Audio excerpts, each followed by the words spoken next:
kind of bothers me when these games they go black when you're not tapped into them. Anyway, welcome. I forgot my controller.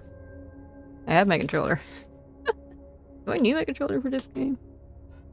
I don't know. Oh yeah, check the settings first. Everything looks okay. Ooh, ultra quality. Anyway. Two brothers case. 100 years without murder. 100 years without demonic possession. Then, this. I am Sister Ada, exorcist and investigator. This is my testament to the massacre at St. Walpurgis Abbey. It is true, not believe the lies of my accusers. I was gonna say something else, but I forgot. Probably wasn't important. Sister Ada, welcome. Oh, I remember now. It's getting fairly short, so maybe I can beat it in this entire stream. Probably only like 3 hours. I am Virgil, Chief Inquisitor at St. Walpurgis Abbey. Where's Dante? We may be in need of your talents as an exorcist. My phone is not audio. If you read this, can you type hi? Huh? Hi? I didn't mute myself accidentally, did I? Oh, okay. Sorry about your problems. Ah, right. Blur. I should put it up here. Put it here in the corner. Anyway, welcome. Maybe you need your talents on exorcist. You can survey the evidence yourself, but I think you will agree. Nah, I don't use this, Discord. Has there truly been a murder? Alright, you can actually... Nah, I don't use Discord. Anyway. It seems so.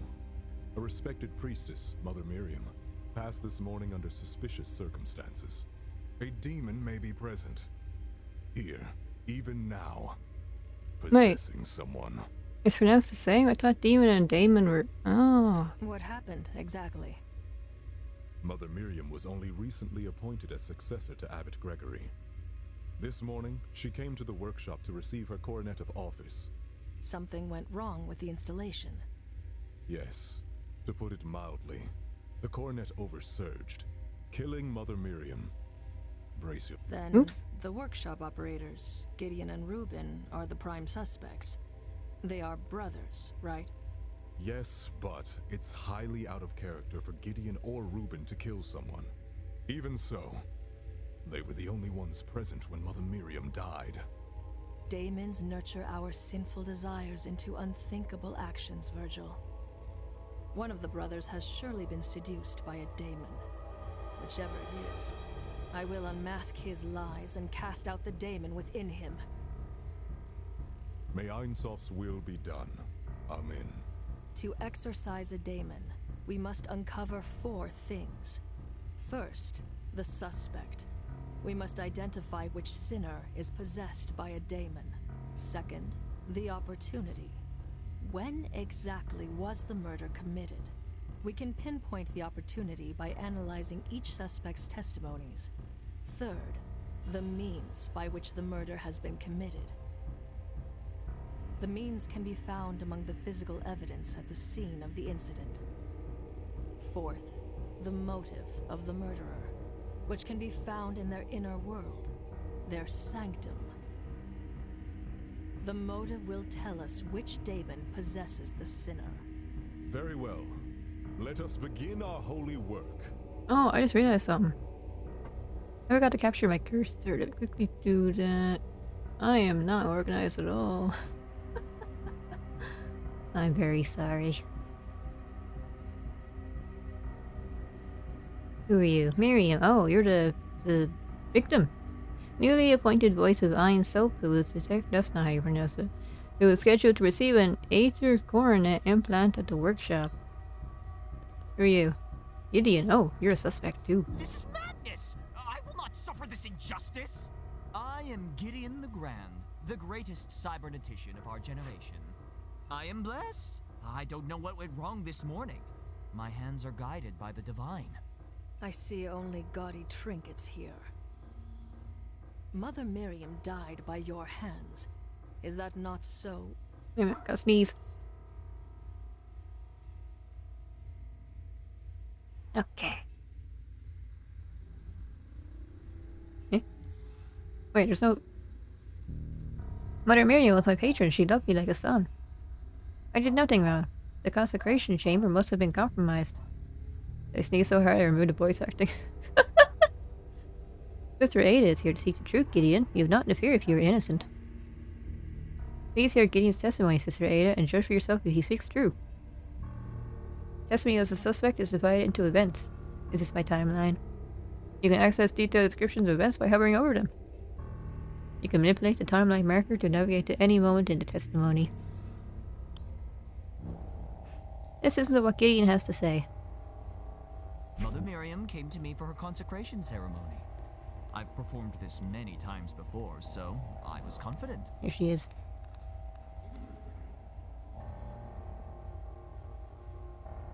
Hmm? Oh, so then this is the implant? And this is where the body was. I didn't investigate it yet. For the ceremony, I ordered Reuben to take Mother Miriam to the consecration chamber. What's the other suspect? Meanwhile, I adjusted the coronet's amplifier. Wait a second. Let's re-examine what he said about Miriam's arrival. So... To prepare for the ceremony, I ordered Mother Miriam came to me for her consecration ceremony. Interesting. Gideon does not mention Reuben being present while greeting Mother Miriam. But he is there. Let's check Miriam's arrival and ask Gideon about it.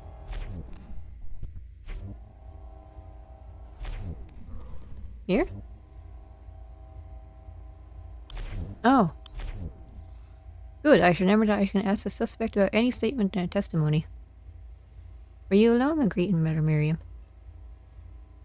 Yes, I'm certain I was alone then. He insisted he was alone. I wonder if Reuben will corroborate this. For now, let's finish hearing the rest of his testimony. To prepare for the ceremony, I ordered Reuben to take Mother Miriam to the consecration chamber. Meanwhile, I adjusted the coronet's amplification at my work table, and then placed it on Mother Miriam's head. Oh, I can. I was wondering if I could zoom in. So what is this exactly? Coronet's amplification at my work table. Then what does it do?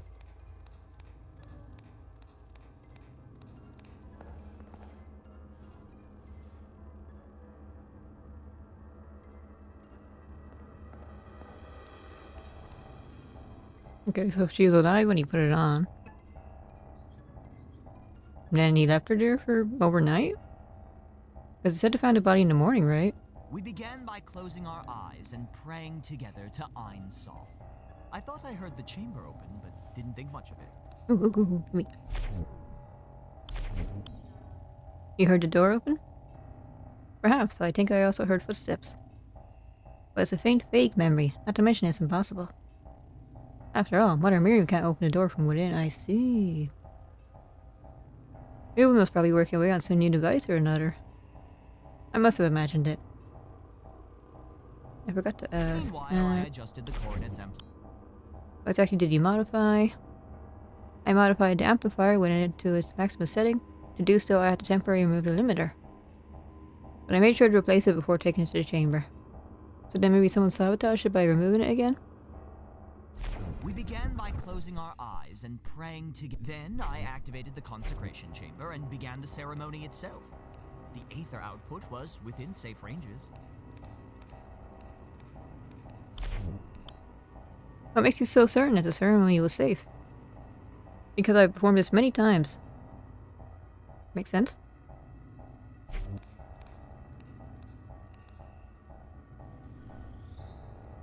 Revelation, no. Specificity, no. I don't have enough evidence to... Oh, here's Reuben. What's he doing? He looks mad about something. Then there's Miriam. And then it happened. Mother Miriam was killed, but it's impossible. I had everything under control. Oh, she has no head anymore. I've heard enough. That's even for now. Oh wait, did I want to ask? It happened. Mother Miriam was killed. This is a nightmare. Mother Miriam, please forgive me. He seems pretty remorseful, so maybe he's not the killer. Of course, he could just be acting. Oh, I need to investigate this. Coronet limiter. Shouldn't that be on the coronet? A coronet limiter, a valuable piece of physical evidence. that have fingerprints on it. A new entry is now added to your evidence panel, which can be found on the lower left of your display. Here. There you can access detailed information about the coordinate limiter. You must present them to the suspects in order to discover any contradictions. Yeah, it is this one. Found in Gideon's workspace in pristine condition. The opponent is required to safely install the coordinate without causing an Aether oversurge. That's what happened to Miriam. What's this? A new piece of evidence. Let's examine it now. Consecration ceremony. Place the coordinate and the recipient in the chamber. The performer and the recipient pray in silence. Begin the song to start modulating the ether. Intensify the ether output by bringing the performance to a crescendo.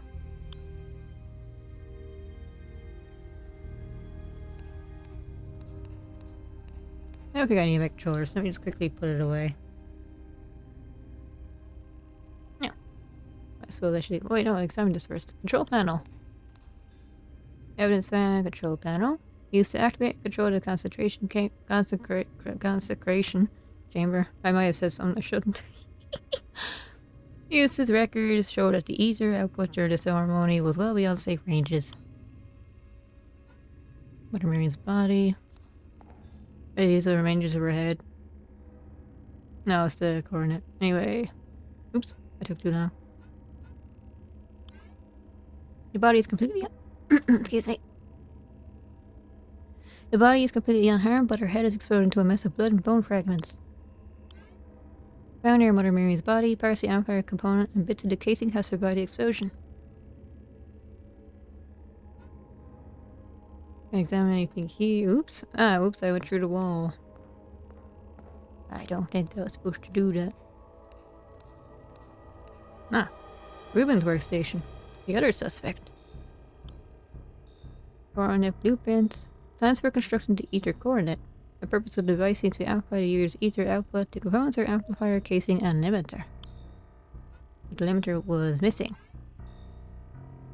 Found on Ruben's workstation sphere blueprint. Plans for restoring a relic that was recently brought to St. Walpurgis by Father Augustine. That's a new person. A new suspect. Oh, what's this? What is this? The Devil's Herb. I knew something nefarious is afoot. The abbey must be purified of a scent. I should dispose of any to find. Oh, these collectibles. Anyway. Wait. Ruben, elder brother. An exorcist? Surely there are no demons here, though. This was an accident, wasn't it? If Gideon is possessed, that would mean he did it on purpose. Horrible. You don't sound too bothered. You must be the elder brother. I see. Your name? Yes, my name is Ruben Garamond. I am responsible for the engineering and design of our implants. How did Mother Miriam die, exactly? It was a completely preventable accident. Mother Miriam died because Gideon deliberately flouted the ceremonial guidelines for his own glory. Gideon may be my flesh and blood, but he must take responsibility for his negligence. Let's hear what Ruben has to say. Keep in mind that Ruben's testimony may differ greatly from Gideon's version of events. They seem to blame each other. If an event is corroborated by another suspect's testimony, it will be marked as verified in the timeline. Let's listen to what Ruben has to say. Mother Miriam came to us to receive a consecration ceremony, but she wanted something extravagant. Define extravagant. Oh, I can't. Okay. Gideon suggested setting the coronet to have maximum ether output. I warned him that doing so is highly dangerous. I can only ask questions on certain ones, it seems. Oh, because this is verified, so I don't need to. Gideon convinced her to move forward with the ceremony anyway. Since he was going to handle everything, I went back to my tasks. This part of his testimony is rather long and repetitive. Let's move ahead to the next section. Try to stop ceremony. When Gideon activated the consecration chamber, I immediately felt something was wrong. I begged Gideon to stop. When Gideon activated the consecration chamber, I immediately felt something was wrong. I begged Gideon to stop, but he didn't listen. Then the unthinkable happened. Mother Miriam was killed. This was no accident. It's all Gideon's fault.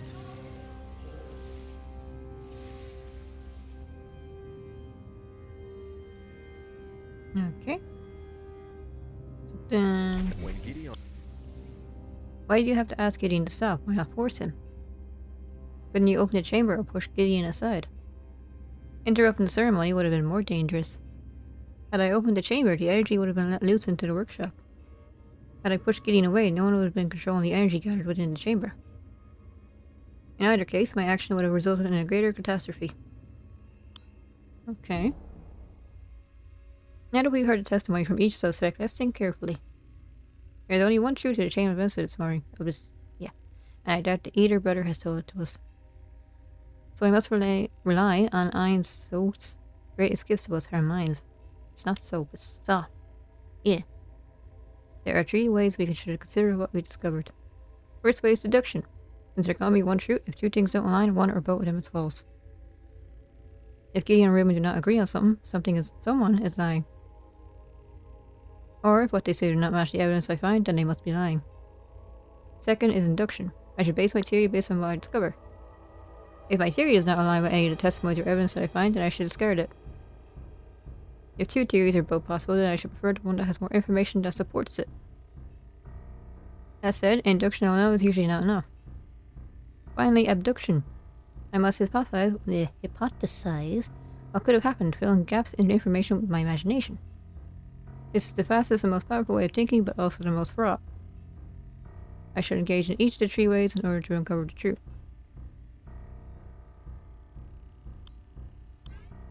The appointed voice of Ein Sof, who was scheduled to receive an ether core implant at the workshop. Younger brother crafts the casing and ornaments of implants and has ceremonial aspects of the installation. Elder brother, less popular than Gideon due to his dour, cynical demeanor and his focus on the engineering of the implants.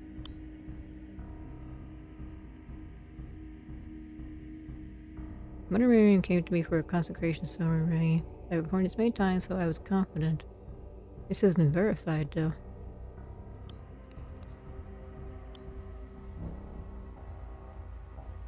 Now that I've discovered important pieces of evidence, let's ask this subject about them. Let's see any evidence. Okay. First things first. The limiter. Good, I should remember that I can ask the suspect about any evidence I find. Recognize this phone, Gideon? It was found at your workstation. The coronet limiter. Impossible, but the explosion. How can it be undamaged? Because it wasn't there. Someone must have removed it from the coronet prior to the ceremony. All but ensuring that the ceremony would end in a bloody mess. So someone has a grudge against Miriam, or just wants to make this guy look bad? Maybe both? I had nothing to do with this. Why would I sabotage my own work? Why indeed?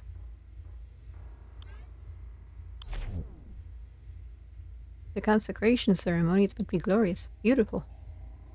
Reuben has always been devout, serious, and boring. It can't all be grand, I suppose. Okay. How exactly do you operate this device? Do you press the keys much like a normal organ? That's a crude way to phrase it. There is much artistry in the performance. The rhythm and the melody of my music affects how the energy is transferred into the implant. This was never supposed to happen, Mother Miriam. I'm so sorry. I can at least be comforted that her debt was painless. Oh, she probably did that quickly. My masterwork. It was perfectly fitted to Mother Miriam's brow.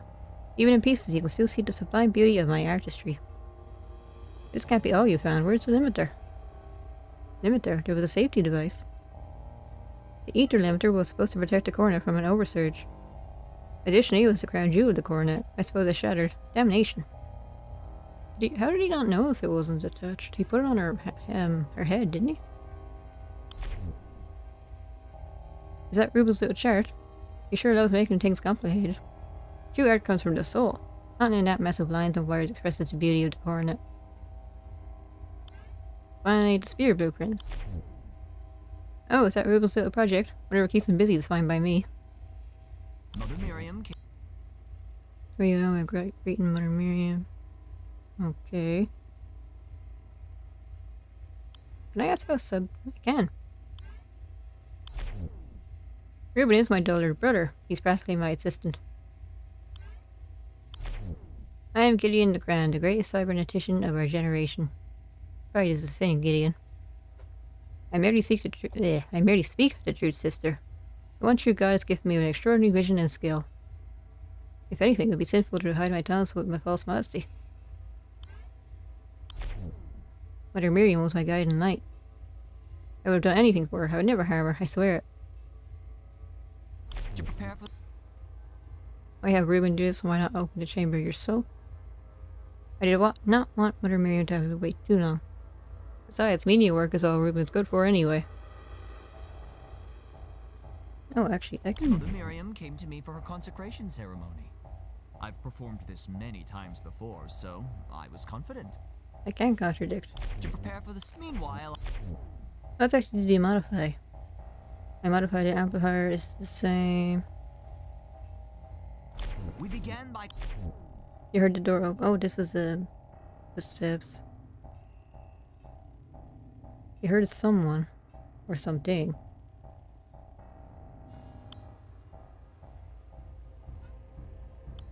Asking about all the evidence they have. Or it's Miriam. But her Miriam was her primary benefactor. Without her patronage, we wouldn't even have this workshop. I loved her. If only she hadn't trusted Gideon and his boasting, maybe she'd still be alive. Gideon is my delusional younger brother, who seems to believe fame equates to talent. I'm ashamed by his recklessness today, and furious that Mother Miriam would pay the price for it. My name is Reuben. I'm responsible for the engineering and design of the implants. I'm the one who keeps things together here, or I tried to anyway. I hope this was just an accident. What's this stuff? This feels to be my brainwaves. We found it on Gideon's desk. It's no wonder that the coronet exploded. The imbecile must have forgotten to replace it after adjusting the coronet's amplification. Despicable. Consecration ceremony. The consecration ceremony is an installation process to augment someone's public speaking ability. Oh, is that what it does? I kind of need one of those. The consecration chamber is sealed during the ceremony to prevent any disruption. Sadly, it seems there wasn't enough time. Poor Mother Miriam, killed by Gideon's arrogance. Gideon seems to think it was an accident. Reuben really wants to blame him. The control panel is used to modulate the ether output in the consecration chamber. Gideon always insists on performing the ceremony. You should ask him about it. This is a nightmare. I've always taken extra precautions so that nothing like this could ever happen. And yet here we are. Mother Miriam was still be alive if Gideon was more careful. Are these the only pieces that were found in the chamber? I see the casing and the amplifier, but the limiter seems to be missing. How could that be? Mother Miriam's coronet was built according to these exact specifications. If Gideon referred the ceremony correctly, the coronet would have been safe to install. This is what I was working on during the ceremony. Father Augustine, a visiting scholar, asked me to help restore this relic. I'm quite proud of my work on it. It should be ready for tonight's mass. Augustine. He was a scholar who studies demon and the ether. He was kind of evil. But it's rude to judge by appearances. Father Augustine is a scholar of demons and etheric technologies. He's made truly remarkable discoveries in his theoretical works. Okay. What do you have to say about Augustine? My brother idolizes that man. I don't understand it. Theories and history is pointless. So can I think? No.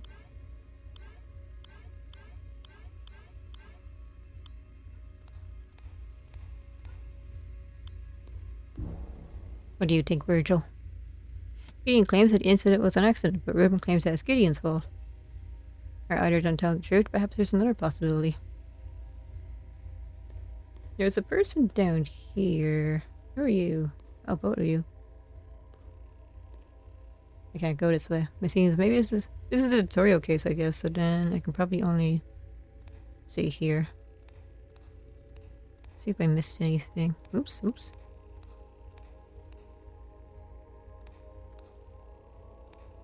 I feel like I'm missing something. Like game mechanic wise. They said you had to piece things together. Did they mean literally like you had to... Oh. Door button.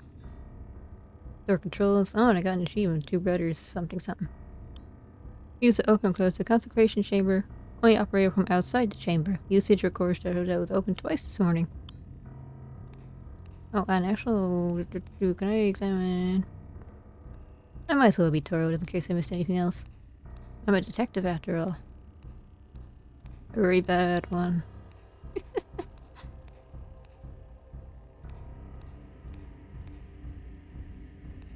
Can I examine these? No. Maybe that achievement meant I got all the evidence I need for today. Or this case, rather. Anyway. What can you tell me about this?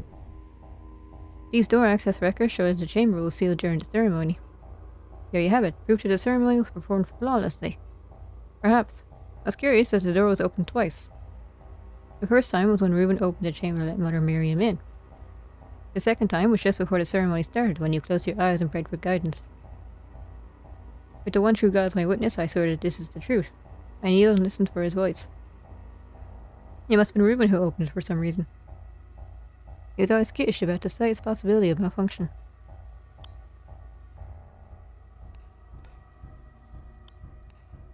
What do you have to say about this?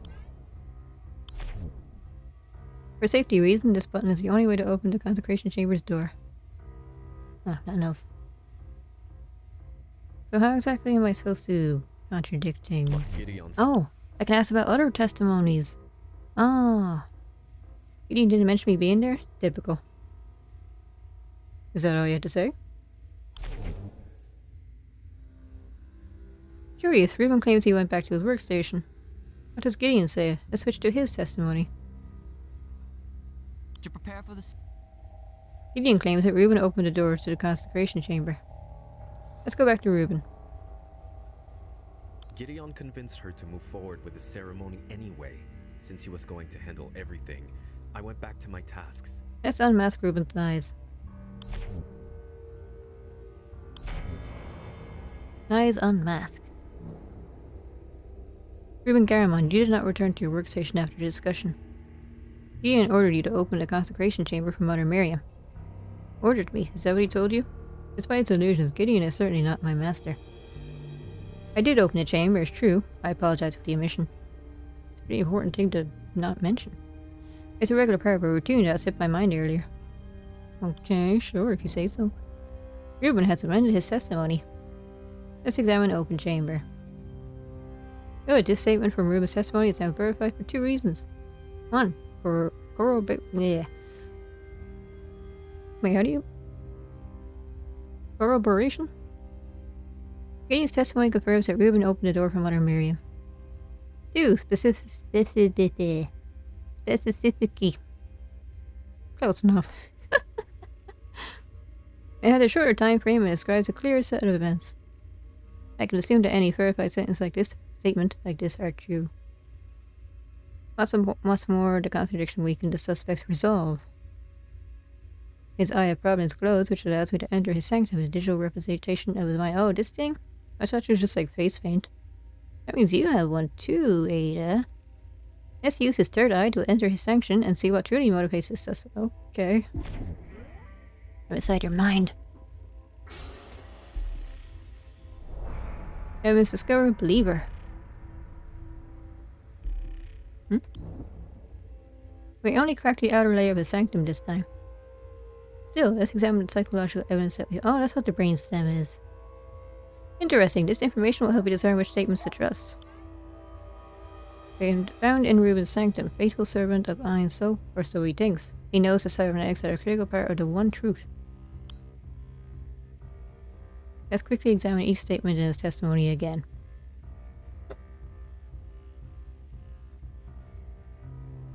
Excellent. Some of the statements are now supported by the suspect's psychology. Next, I must find correlations between the suspect's behavior and existing demons. Let's open the demonology. Lucifer the Proud, the Prince of Demons, and the eternal adversary of I and so. Soft. Manifest in the ambitious and strong. Oh, this is Gideon. Promise them their heart's desires in exchange for their soul. Beelzebub the Gluttonous, Lord of the Flies. Simple-minded demon that debilitates the host, turning them into feral beasts. That's no one here, I don't think. The host is compelled to consume a stranger and filthier things until none remains of their humanity.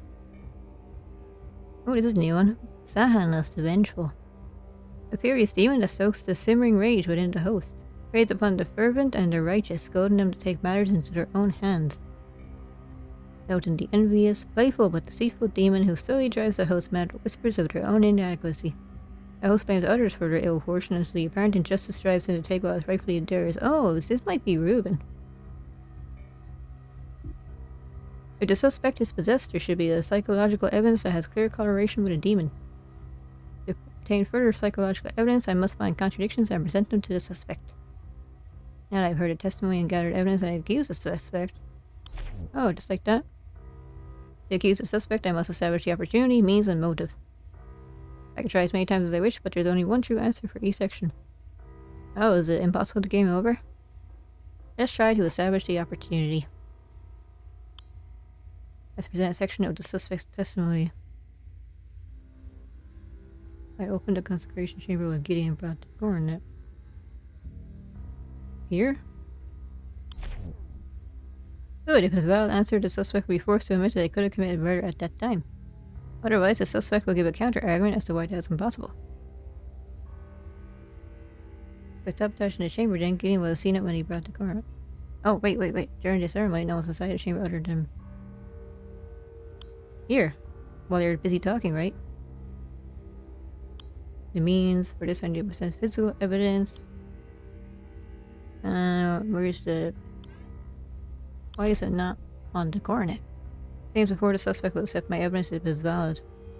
And now I have to explain why I'm wrong. There was nothing faulty with the coronet itself.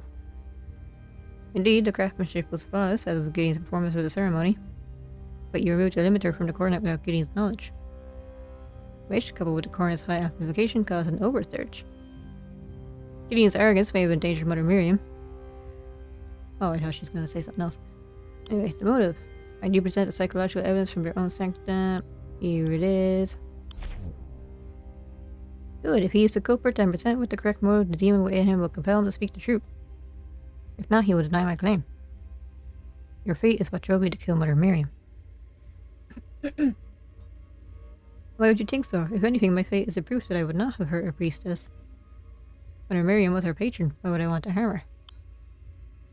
The accusation was unsuccessful, which means I must investigate further. As counsel for now, I'll leave the suspect. So I might still be him, but not like that. Anyway. Since Gideon was... Unfortunately, I was occupied at the time and did not see exactly what Gideon did. I saw Gideon pray before the ceremony began. He did that right, at least. The ether output was most certainly not within the safe ranges. He's lying. Gideon acts as though he's remorseful, but it's just pretense. He knew he was putting Mother Miriam's life at risk from the very beginning. Wait, didn't he say... Since Gideon was going to... Then... I was in the chamber then, Gideon or Mother Miriam would have seen me. What about when Gideon and Mother Miriam were praying? I was still working at the time. Do I have proof that he wasn't? If so, I should contradict him first. Okay. So then I need to accuse him first. I mean, contradict him first, rather.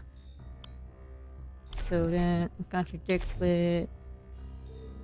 Maybe I just the application... Is this it? What else do I have?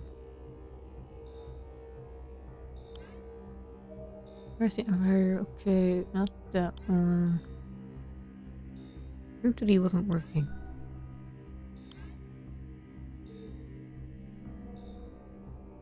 Is it this? It just proves that the door opened at some point, right?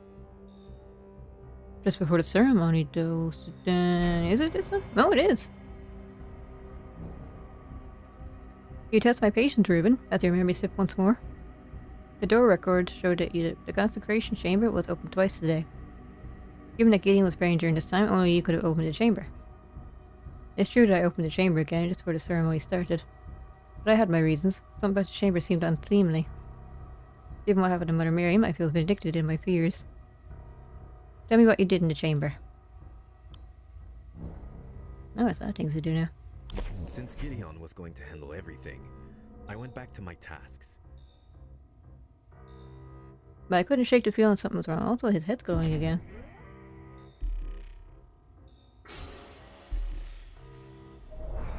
Heavens discovered envy. Isn't that a sin? One of the deadly seven deadly sins. I said it in the wrong order again. Okay. So I opened the consecration chamber to verify that the coronet was in working order. What were you checking? To perform the consecration ceremony safely, precision is critical. I want to make sure the coronet was placed correctly on Mother Miriam. Also, did I ask what were you working on? I was restoring a ceremonial spear for tonight's mass. It's a magnificent relic. I think Abbot Gregory will be pleased with the result. Everything seemed fine, so I returned to my desk again. What were you working on? Oh, same.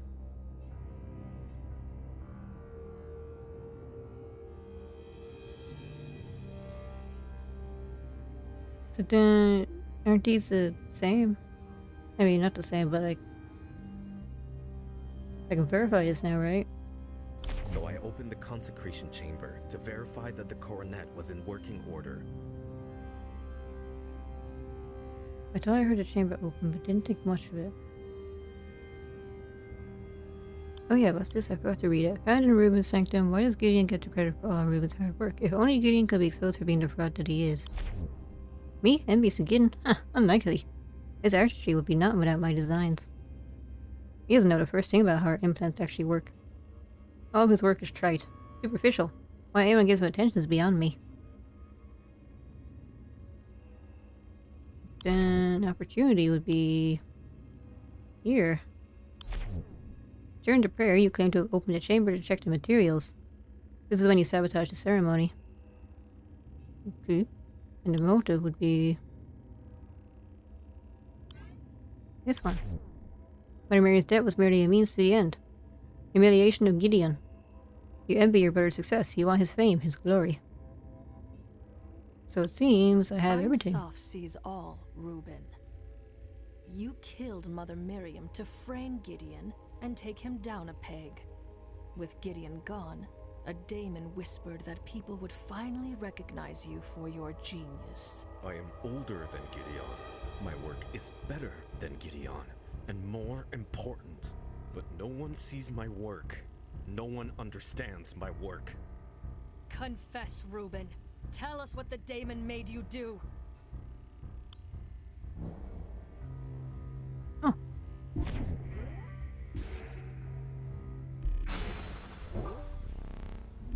Demonic corruption runs deep within Reuben's soul. Yet Reuben may still be saved. I must speak the daemon's true name. Then the daemon will be cast out. Ein Sof, guide me. What daemon has possessed Reuben? My Ein Sof? Promise him to her desire in exchange for the soul, in addition to strong-willed. Utter for the ill fortune until the apparent injustice tries to take all the right with theirs. Would it not? Eternal appetite on business and ambitions for strong will. Promise to her desire in exchange for their soul. It's not this one. Raise one the fervent and the righteous, go and take matters into their own hands. Envy, though.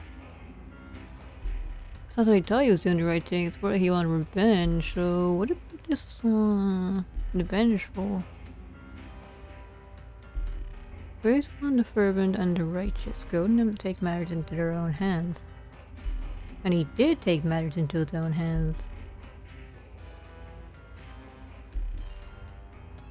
Playful but deceitful Daemon, who slowly drives her host mad, whispers of her own inadequacy. The host blames others for their ill fortune, as the apparent injustice drives them to take all the rightfully theirs. This one, then. Rightfully theirs, he thought he deserved all the fame and credit. Out, Lotan! Leave this soul and return whence you came! Magnificently done, Madam Exorcist. The power of Ainsof compels you, Lotan. Leave this soul and return to the ether. Thousands of years, and you humans never change. Never satisfied, always comparing, wanting more. Someone else is always richer, prettier, wiser, better. Nothing can ever fill that void within you. Not even me. Silence, Lotan. Reuben may yet be redeemed. You are a scourge. Without your influence, a good woman would still be alive. Leave humans be, Lotan. I banish you to the ether! As you wish, but I'll return soon enough. My prince and master Lucifer walks among you. Lucifer will open the gates of hell, and at last, humanity will remember its full potential. Until then, Madam Exorcist, adieu. I did it! Surprise me. Hee. Come forth, Reuben. What remains of you? Thank. Eh? He's silent and still. Poor soul. Rest, Reuben. Heal, if you can. Sister Ada, you've returned. Was there a demon at work after all? You're not Lucifer, are you? I hope not. I'm afraid so. The exorcism was a success. Reuben's soul has been purged. You seem like a mentor. Unfortunately, the daemon was difficult to cleanse. Reuben is returned to pure innocence. Hmm? What? The exorcism shattered his mind? Can you bring him back? It's out of my hands. If Ainsof wills it, maybe Reuben will heal. Guards, please escort this shell to the cryostasis cellar. I pray for his swift recovery. Abbot Gregory! Oh, you were mentioned earlier. Praise be to Ainsof, Sister Ada. You have saved us all. On behalf of everyone at St. Walpurgis, I express our utmost gratitude. We are not yet safe. We must act quickly until we locate the source of the demonic influence. We don't understand yet why Daemons would act after 100 years. Holy Father, we must quarantine the abbey and the surrounding town immediately. Detain and interrogate anyone who seems suspicious. We can try, Sister Ada, but it will be difficult, as we have visitors arriving hourly. Much like yourself, pilgrims from afar are here to celebrate Walpurgisnacht. It's such a shame Mother Miriam couldn't bear witness to it. Ah, yes. The priestess. We must destroy her body immediately. Traces of demonic influence may remain from her contact with Reuben. No, Sister Ada, thank you for your concern, but we absolutely cannot. Am I going to uncover a conspiracy? Mother Miriam was a prominent figure and well-loved, with decades of service. We must treat her body with dignity and give her a proper burial. Send Mother Miriam's body to the mortuary for embalming. Your Excellency, we really ought to take the advice of the exorcist. Mother Miriam's body has been desecrated enough, Virgil. Send her to the mortuary, now. As you command, Your Excellency. Holy Father, you are making a grave mistake. Sister Ada, don't worry yourself. All will be well. No, it won't. St. Walpurgis' triumph over Lucifer has brought us a century of peace and bliss. It's horrifying that a demon was exorcised from our abbey, but surely it was the final remnant. The daemon within Reuben spoke of Lucifer's return. Lucifer's ways are insidious. Even the most devout among us have temptations. It's a shame Brother Reuben fell to the demon, but the rest of my flock is stronger. Faith shall be their shield. It's nice to believe in him so much. Now, please excuse me. This evening's mass requires my attention. We are honored by your presence, Sister Ada. Praise be to Ainsof. Even the Holy Father can be foolish then. Ainsof. Let it not be true that Lucifer walks. But if it is, Ainsof, guide me, that I may unmask all lies, no matter how painful. The Daemon's final words haunted me. Lucifer was already among us. I'm not too quiet, am I? Hope not. Anyway, I want to destroy Mother Miriam's body to purge any traces of demonic influence. Abbot Gregory did not heed my words. Mother Miriam was to be given a proper burial. That afternoon, Inquisitor Virgil sent for me, asking urgently to meet him at the graveyard. St. Walburge's Abbey Graveyard. Must have been another... Thank you for coming to our aid so quickly, Sister Ada. Another murder already? Maybe? You said it was urgent. Has something happened to Mother Miriam's body? No, in some ways. That would have been easier. There is now a second untimely death. Wait, seriously? Another murder. On the very same day. This can't be a coincidence. That isn't for me to say, but this time, the victim is a younger acolyte named Isaac. His remains were found in the grave that was dug for Mother Miriam. Poor kid's throat was slit. Gruesome. Who was at the graveyard when the body was found? Only 3 people were present this afternoon. A scholar, an embalmer, and a grave tender. Father Augustine is a scholar, visiting for Mother Miriam's funeral. The victim was his apprentice. This guy. Reuben knew him and admired him, apparently. Sister Nerissa, an embalmer with a sterling reputation, preparing Mother Miriam's body for burial. Finally, Abraham, the grave tender, a layman who has kept the grounds of the abbey for many years. None of them say they were near the grave until after the body was discovered. Which means someone is lying. No matter. Ein Sof sees all. We will unmask their lies and bring the truth forward. I swear it. Okay, who are you? Augustine. You must be Father Augustine. The victim was your apprentice, correct? Correct. And you are Sister Ada, the Exorcist. It is a unique pleasure. Thank you, but I only serve Ein Sof according to my calling. Why are you here, Father? I'm busy in preparation for Mother Miriam's sudden funeral. It is a true blessing to witness your holy work, Sister Ada. I pray Isaac can rest in peace. What if I just read slowly? How long did Isaac study under you? Did you know him well? He was a fine apprentice, a ready mind and a willing soul. I will mourn him in my own way. But I must admit the prospect of witnessing an exorcism is an unexpected silver lining. If I find you guilty, Father Augustine, you'll find the experience to be unpleasant. Tell me now, what happened this afternoon? Leave nothing out. I began by taking an afternoon stroll. What is autopause? I arrived at the graveyard with Isaac for Mother Miriam's funeral. What are you holding? Isaac headed to the mortuary on a minor errand.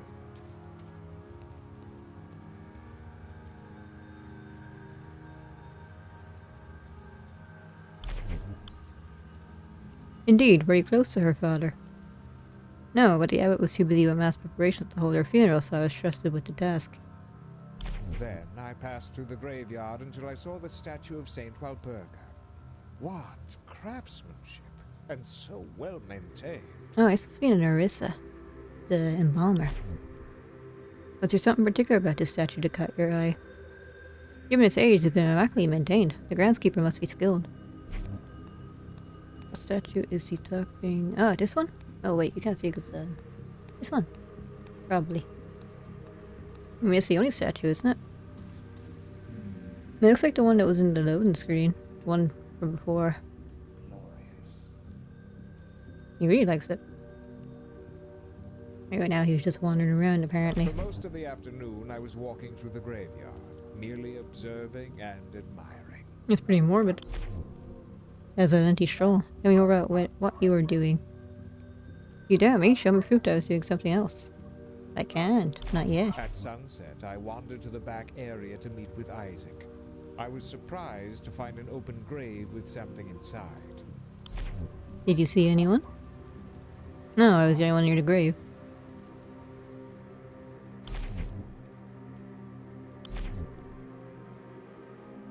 So you were— oh wait, at sunset I wandered to the back area to meet with Isaac.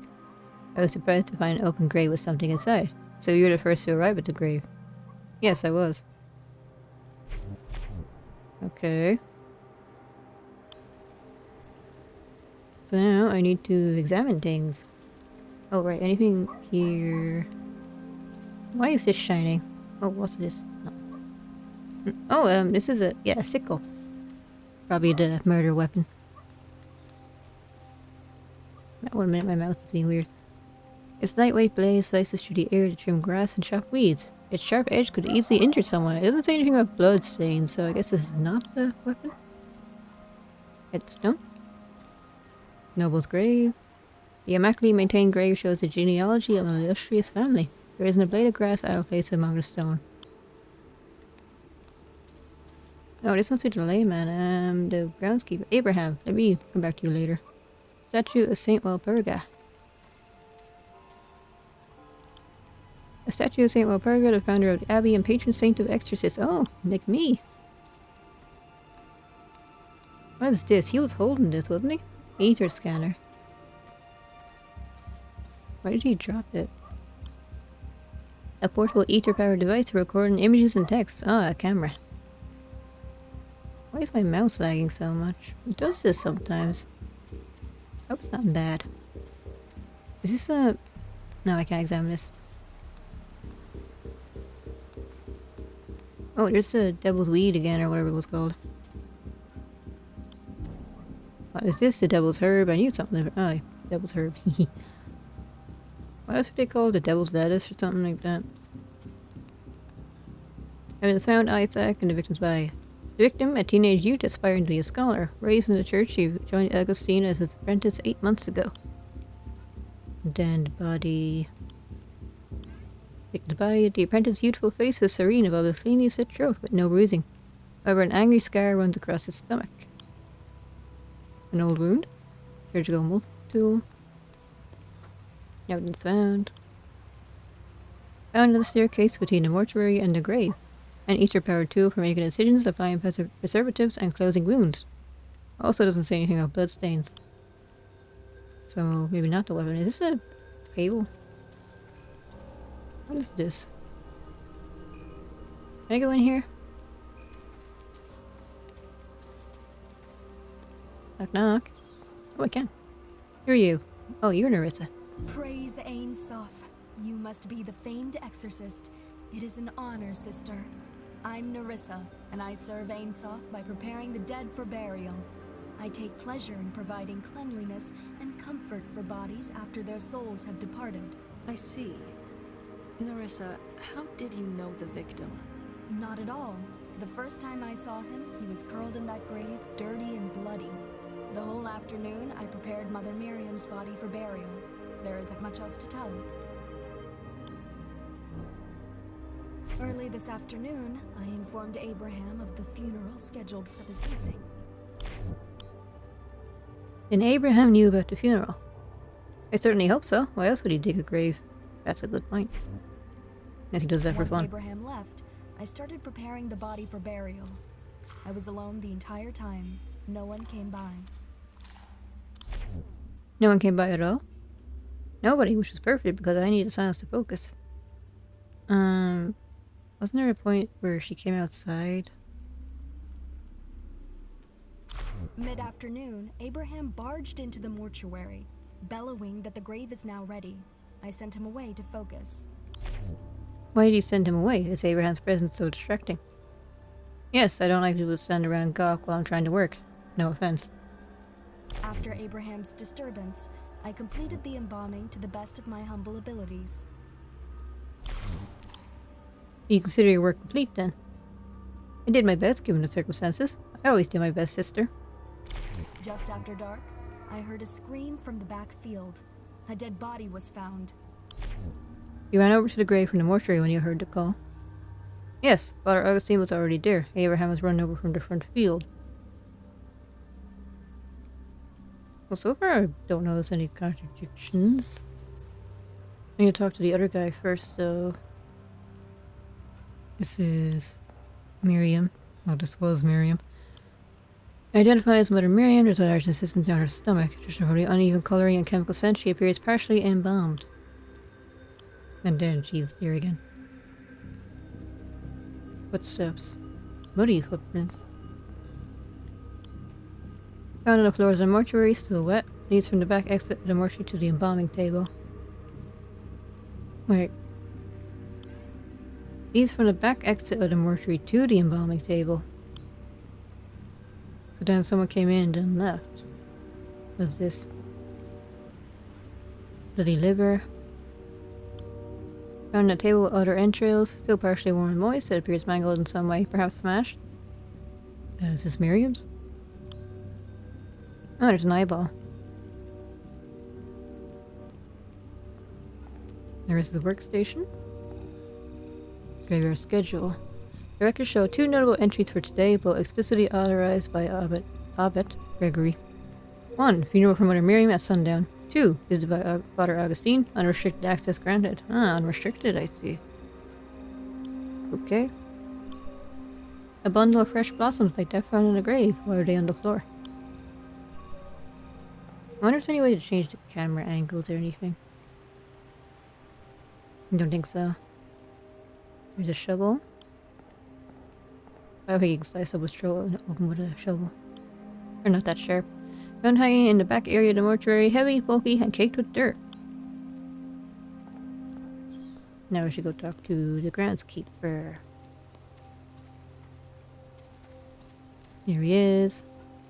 Abraham, grave tender. Release me! I had nothing to do with that boy. Nice helmet. You must be Abraham, the grave tender. I am. I worked here for 30 years, worked hard without complaint. Look around you, every bush trimmed, every headstone polished because of me. I've done all that's asked of me and more. Yet the moment something goes wrong, I'm the one blamed. It's not personal, even the most steadfast among us may fall prey to Lucifer's whispers, Abraham. You dug the grave in which the victim was found, didn't you? Actually, I didn't dig anything today. And who did?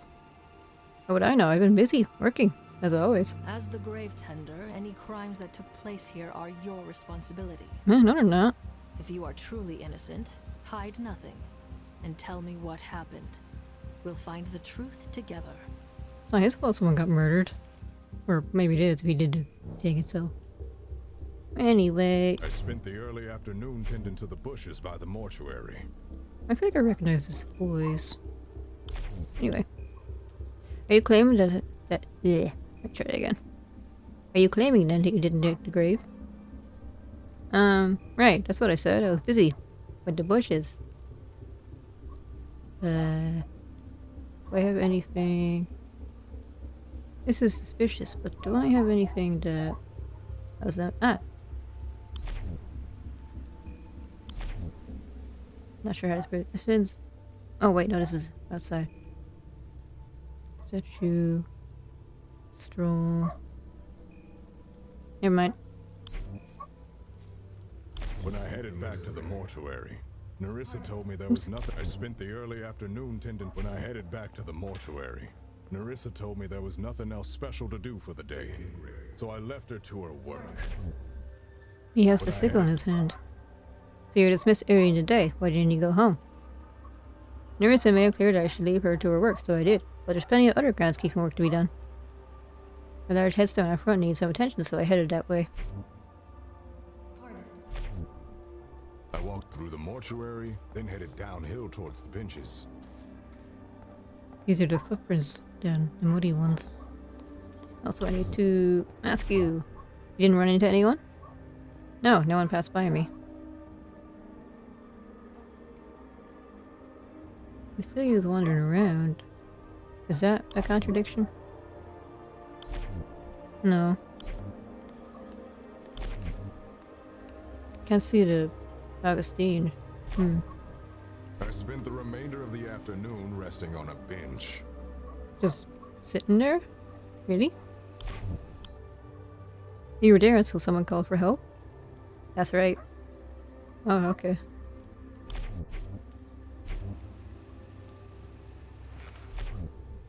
Suddenly, I heard someone call for help from the back field. I ran over, surprised to see a dead body in the grave. And Father Augustine was the one that called for help. Yeah, he was standing over the grave when I arrived. Nerissa arrived around the same time, too. So these two kind of vouch for each other. So then Nerissa had an opportunity here. Unless Augustine was the first one there because he's the killer. Anyway, I should start asking about things. What do you think of Augustine? I don't like speaking badly of others behind their backs, but honestly, he gives me the creeps. That's the poor boy in the grave? Such a shame. I haven't seen him while he was alive. Nerissa handles all the business in the mortuary and tells me when there's things that need doing. We both take pride in our work and don't bother each other much. Suits me just fine. Is that who the grave was for? If you say so. She must have been important to have a plot here. I'm Abraham, the groundskeeper here. I polish the headstones, trim the bushes, that kind of thing. I've been doing it for many years. It's a good job. Quiet. Peaceful even, most days. Wait till you get a sickle. Grass grows like weeds here. I use that to keep everything tidy and neat, the way a graveyard should be. Notice that? It's my family's old grave. We're not nobility anymore, but the abbey's grounds once belonged to my ancestors. It was all confiscated after my great-uncle Sergius was branded a heretic. Too bad for the rest of us. Do you have a grudge over it? Maybe it's Ian's so soft humor that I work the land now as a labourer. Life has its ups and downs. It's a good job. You keep saying that, but do you really believe it? That statue is always an ordeal to clean. 100-some odd years ago. Wait, 100-some odd years old already, as you probably know. Birds love making a mess on her head. I keep it sparkling clean all without spite. I don't know what that is. Why would someone put that on a grave? Are you sure it wasn't an accident? It seems so strange to have a murder after all these years, Eddie. How do you accidentally slit someone's throat? Unfortunately, we're sure, Abraham. This was a demon's work. A pity, and the boy so young, too. I suppose part of Ian's soul's will somehow. That's definitely Nerissa's. I've seen her using it at her table many times, getting the dead ready to rest. I suppose it custom injects and repairs. I never used one myself. I usually only see the bodies when they're all cleaned up. Nerissa must not have finished with this one yet. These can't be my footprints. It's true that I went inside the mortuary after working outside, but that was before the rain. So they are Nerissa's. So she went outside at some point. And no one saw her. You say that's a liver? If it is, it looks like a dog got to it. I don't know anything about this. Nerissa handles all the schedule and tells me when I need to do something. Nerissa makes bouquets from a flower garden nearby. Visitors sometimes use them as offerings at the grave. That's my shovel. It's built to last. Good workmanship. I usually leave it in the mortuary when I'm not using it. I trust this guy for some reason. Okay, let's ask Marissa about her footprints.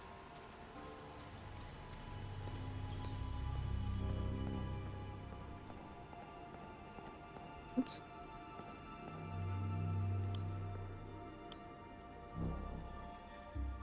You'll hate a moment to best my humbles. Once after Abraham's disturbance, I completed the embalming to the best of my humble abilities. Oh wait, actually start with the people. Augustine, what do you think? Yes, he discovered a body. I don't believe I ever met him before. He was found in the grave, correct? How dreadful, so young too. I never seen him prior to today. You're just gonna give me your subject introduction again. I am Nerissa, the embalmer at this mortuary. I pray that I'm known for cleanliness and thoroughness. Mother Miriam was beloved by everyone at St. Walpurgis. I am honored to bear her body for burial. Abraham has been a groundskeeper at St. Walpurgis for years. 30 years. He keeps to himself, just as well. I prefer to not be interrupted in my work. That's Abraham's sickle for cutting back the grass. Many tools are stored in the mortuary's back room, but I have no reason to even touch them. Abraham takes extra care in maintaining that grave. I often saw him standing over it. May Saint Walpurga watch over all of us today. A scanner? I don't use anything like that for my work. Can we perform an autopsy on the victim's body, Nerissa? I have your multi-tool here. Is this truly necessary, Sister Ada? The victim's cause of death quite clearly from having his throat slit. Wasn't there a bruise or something on his stomach? There is something peculiar with that abdominal scar. Let's reopen it and see what lies within. Yeah. As you wish, sister. Please give me a moment. There, it's ready. Well, that was quick. Good, let's have a closer look. What's this? It's a liver. It's loose. It's not attached to the rest of its organs at all. I got an achievement. Graveyard investigator. That means I think that means I got all the evidence then. So did someone switch out the livers?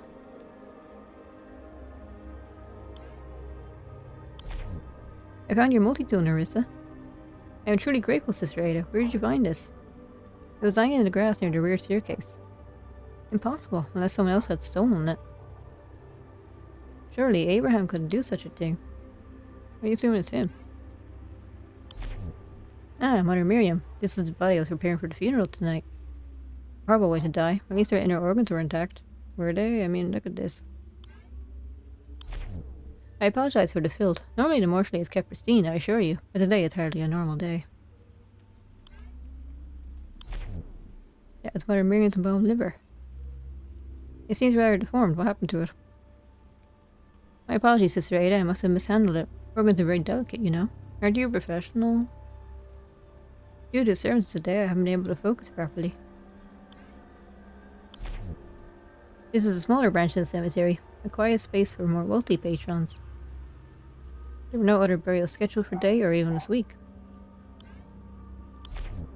I prepared these for visitors at the ceremony.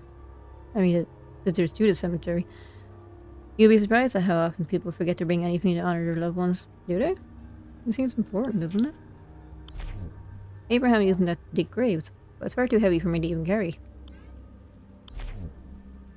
It's an embalmed liver, you can tell by the patchy coloring, I think it said. But I have no idea why it would be in the victim's body when he had only just died. Okay. I don't know if I can contradict anyone yet. But apparently I found all my evidence, so... Anyway... My name is Augustine, I'm a scholar, primarily at Daemons and Aether Technology. Isaac was my apprentice. He had such potential, it breaks my heart to know it will never be reached. I had never seen her before, but she rushed from the mortuary when I called for help. She's reputedly quite perceptive and reliable. She probably has more insight to help you than I. I only knew her by reputation. Abbot Gregory spoke very highly of her. I assume he keeps the grounds, but other than the statue, I don't see that there's much to do. A tall man with a beard. I think I saw him holding it at one point. It's preserved in a remarkable condition. Marvelous craftsmanship, too. A shame the family became disgraced. Ah, good old Saint Walpurga. Are you quizzing me about your own patron saint? I'm asking what it means to you, Father. Very well. It honors her final victory against Lucifer in the Abbey's chapel. A true holy sight. For 111 years, no demons have been sighted in our world, until today. You're holding this, so why was it? That's my ether scanner. I use it to record images and parse them into glyphs. Why was it? His face. It's as if he just fell asleep. But how could this be? He has no enemies. Is it possible that I was the intended target? Horrifying to consider. Why do you have enemies? My path had not crossed you. Wait, my path has not crossed one of these devices before. It must be a tool of some sort, but for what purpose I can only guess. What are Miriam's remains? I heard the accident was unsightly. I hope for a closed coffin ceremony. Oh yeah, that's the thing people do. Reminds me of my great-grandmother's funeral. For some reason my grandmother grabbed my hand and made me touch her forehead. Maybe she wanted to make me cry. My grandmother's weird.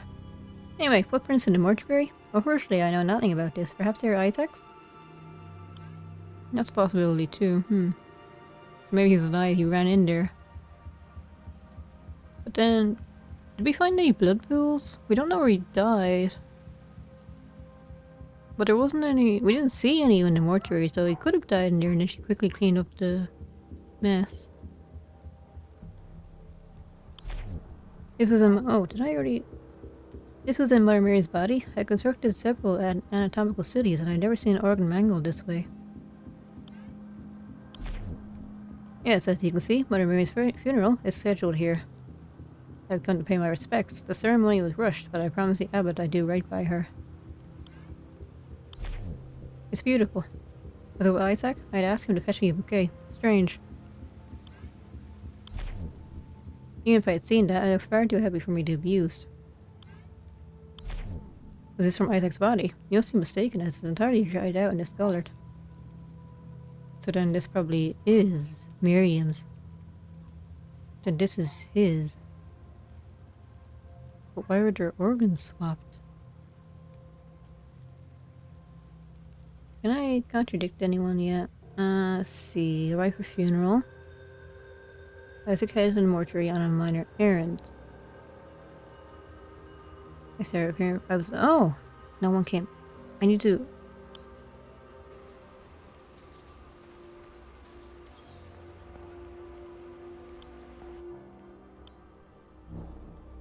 Once Abraham left, I started preparing the body for. Now he's unmasked. Lies, Nerissa. Father Augustine saw you speak to Isaac by the entrance of the mortuary. Isaac entered the mortuary. Admit it. Very well, there's no use hiding it. Please know that nothing untoward happened.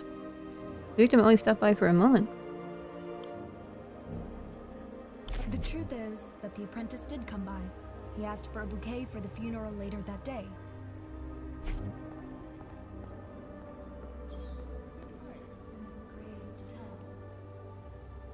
The truth is... Did you notice anything about the victim at this time? No, he seemed like a normal, healthy young man. Oh. Does that mean she's the killer? Because I don't know if normal people, innocent people, famine survivor, have these rings. Maybe later on, but not now because these are the early cases. A memory found in Nerissa's sanctum. She grew up during the Great Famine, feeding on anything she could find. Feeding. The host is compelled to conceal stranger and filthier things to not remain. Okay. Suspicious. He eventually found sustenance, but at what cost? Without faith, I could never persevere through those days. I'm ever grateful that I am so soft, and the kind souls of our church.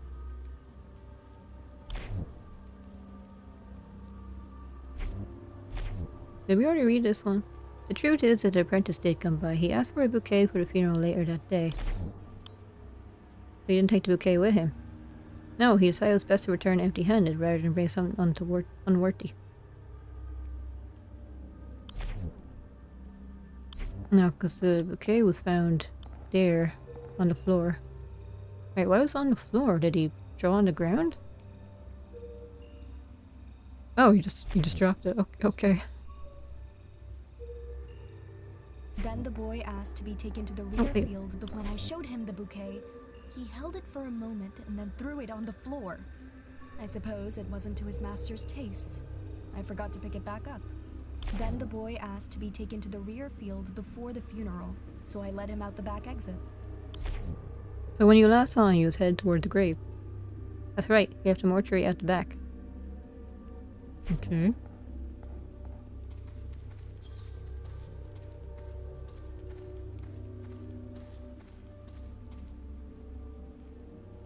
So then the muddy footprints are his?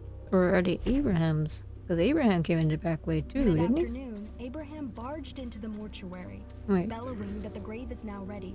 I sent him away to focus. No, because he said, I asked him about it, he said that they weren't his because he went in before the rain. After Abraham's disturbance, I completed the embalming to the best of my humble abilities. Walk to the mortuary and head downwards. Okay, I need to talk to this guy because there's probably some more stuff here. Unverified. Is verified. Also verified because they say the same thing. So I probably need to talk to Augustine again.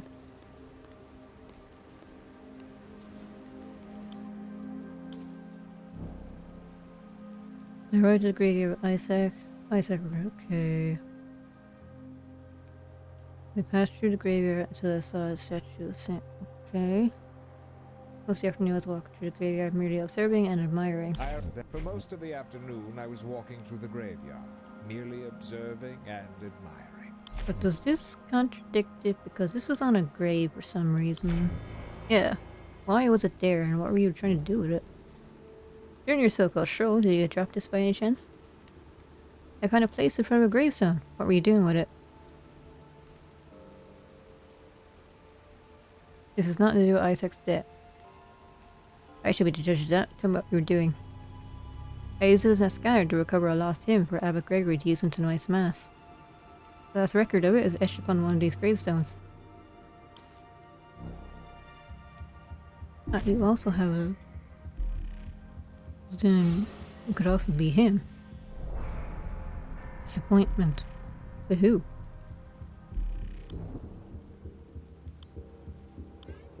Found Augustine's sanctum. Augustine is unimpressed by his apprentice Isaac's recent research.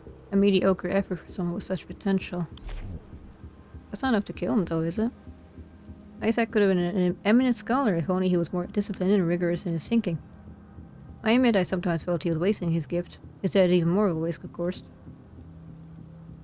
Okay, it took me a little while, but then I passed through the graveyard until I saw the statue of Saint Walpurgis. It took me a little while, but I found it. The grave of Sergius. Did I hear that name mentioned before? Oh right, I should ask him about... How did you find the grave of Sergius? Are you certain it's the heretics resting? Oh, Sergius, Abraham's ancestor. I'm certain it's identifiable by a unique set of etchings on his gravestone. It takes the scholar's eye to discern it's different from other gravestones. Then I thought this was the family grave, no?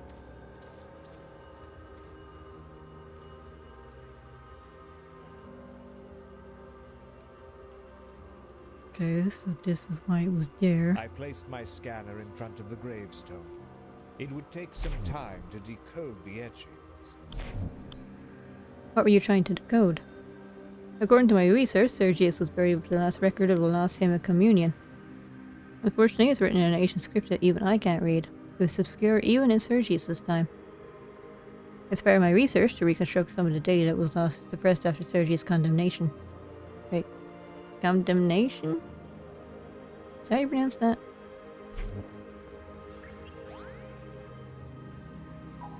Then I saw a stranger pass by. He was tall, barrel-chested. I think he was the groundskeeper. He looks suspicious. You're certain that it came from the rear field rather than a mortuary? Correct. Okay. So maybe not suspicious yet. Afterwards, I waited by the grave for my scanner to complete its task. It was taking longer than I expected, so I had to leave it. Oh, I need to... What were you trying to decode? According to my research, Sergius was buried with the last record. Oh, is this the same? Unfortunately, it's written in ancient script. Yeah, it's the same. It's from my research, okay. When the sun was setting, I wandered to the back area to meet with Isaac and begin the funeral. So you instructed Isaac to meet you in the rear field at dusk. That was the plan, yes. I expect to have found the grave and finished the decoding by this point. Isaac would meet me in the rear field, okay, and we would attend the funeral.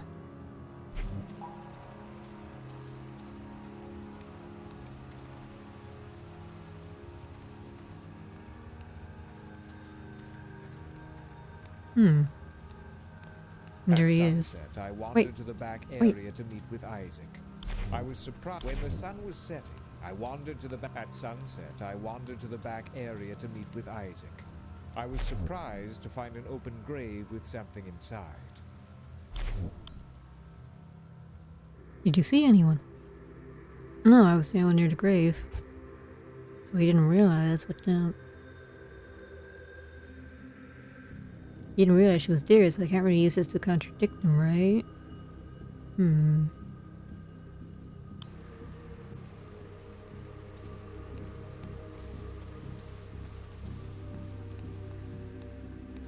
I wonder though, can I...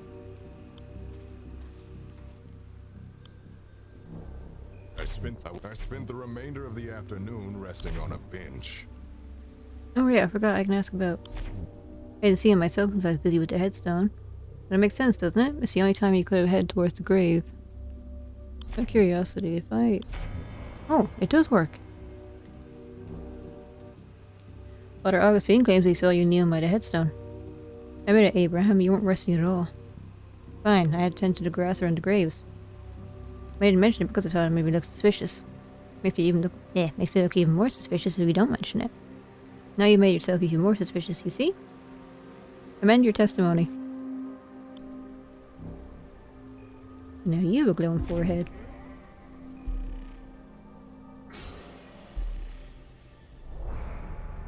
Grief.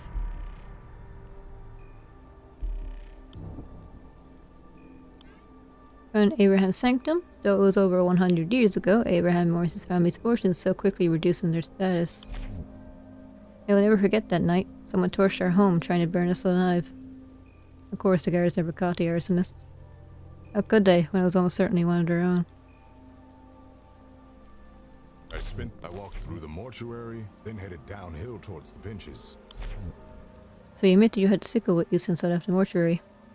Yes, I did, and I used it to trim the grass. That's what it's for. I had a sickle with me because I wanted to trim the grass around a grave in the front field.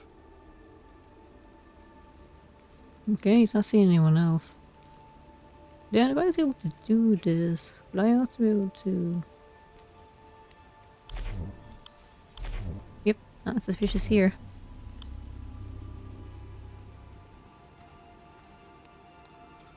Oh, so looking like it might be Nerissa.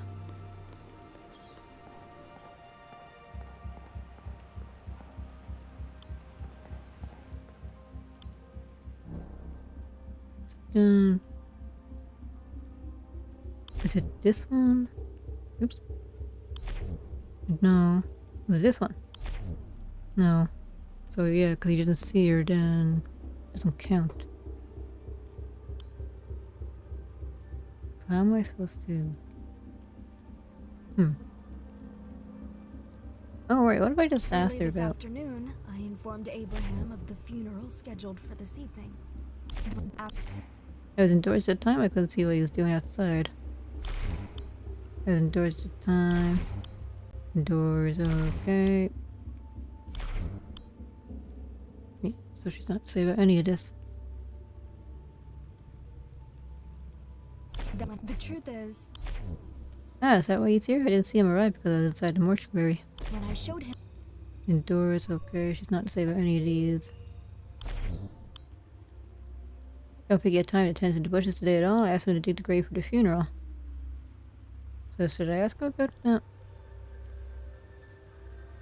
after Abraham's disturbance, I could. I'm seeing myself. What he say makes sense.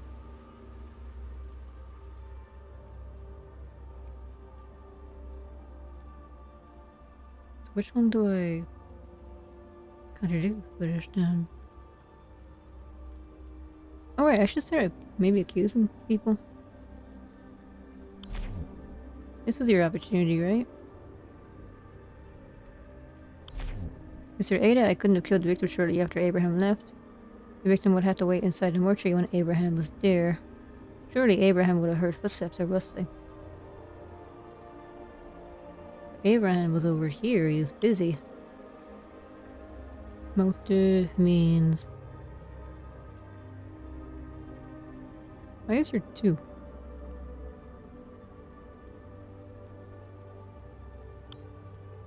You think I did? And tell me, how could I have done it? Do you see a weapon anywhere? Yes, this thing. The surgical multi-tool is designed for precise incisions with hardened tissue. It would slice through a living body with ease. Besides, nothing else would have allowed the killer to seal a wound on the victim's subject's stomach. Okay, so that's right. Then... nothing else is... Oh, can I... Yes, he arrived around the same time I did. After Abraham's disturbance, I completed the embalming to the best of my humble. No, can't do anything with it. I need to ask her about this, but then...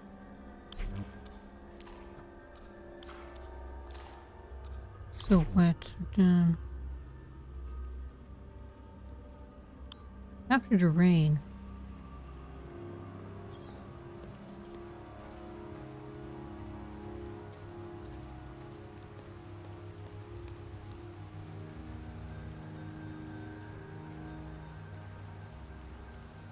Can I accuse multiple people?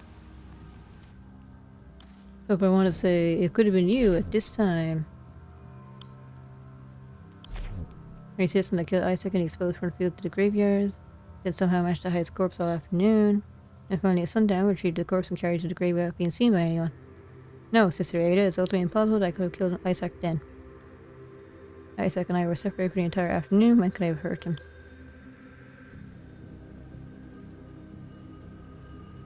This could be his motive, but it's a really flimsy one, isn't it? Isaac never measured up to your expectations. That's not a reason to kill him, though, is it? It's like a bit extreme. You need to quietly get rid of him before you damage your reputation. Is this the strongest motive you can find? It's rather prophetic, though I can see its validity. I could have found a much less conspicuous way to be rid of Isaac if I so wished. And...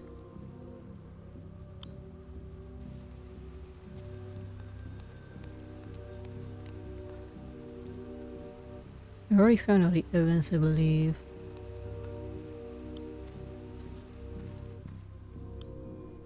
I spent the early afternoon tending to the bushes by the mortuary.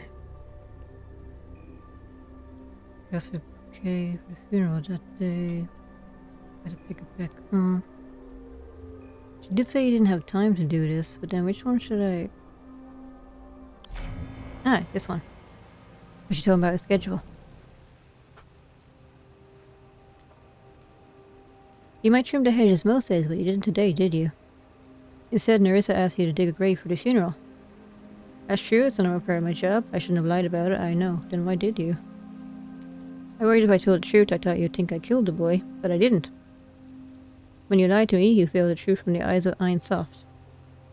Speak the truth now, there is no room for error in this investigation. Fine, I dug the grave for the funeral to stay on my job. It was empty when I left it. Okay. This could be useful.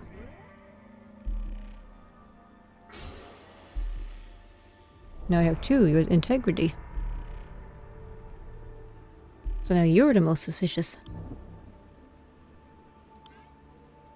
He values honesty and sincerity. He genuinely loves trying to try to escape accusation. Oh, you're like me. I regret lying. I'm an honest person. But I felt like I had to defend myself somehow from being accused. Nerissa told me there'd be an urgent funeral in the evening. I'm not usually told who it's for. So you didn't know the grave was for Mother Miriam? No, I didn't ask her who it was. I never do. Doesn't change how deep the hole needs to be. Okay. So I picked up the shovel and went down to the rear plot to dig a new grave. Okay, but first let me ask you about,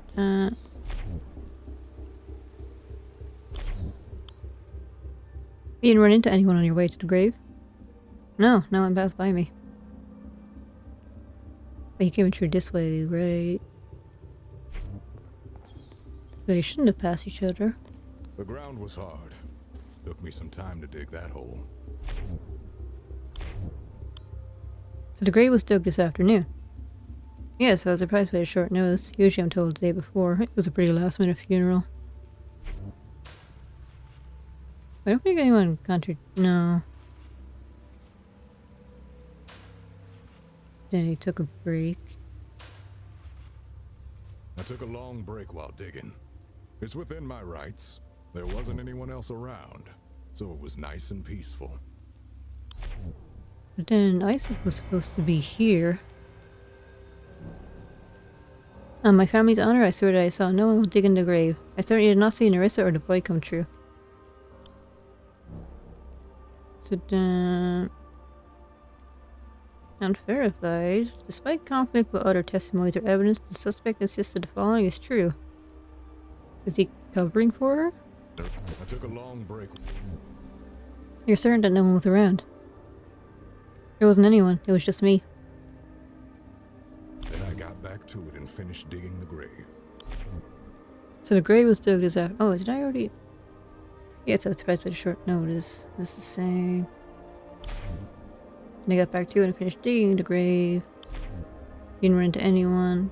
No, no one passed by. When the grave was ready, I walked back to the mortuary to let Nerissa know. Oh, this is different. Didn't run into anyone. Oh, okay. then also, not sure to prove you wrong, but When I headed back to the mortuary, Nerissa told me there was nothing else special to do for the day. So I left her to her work. I walked through the mortuary, then headed downhill towards the benches.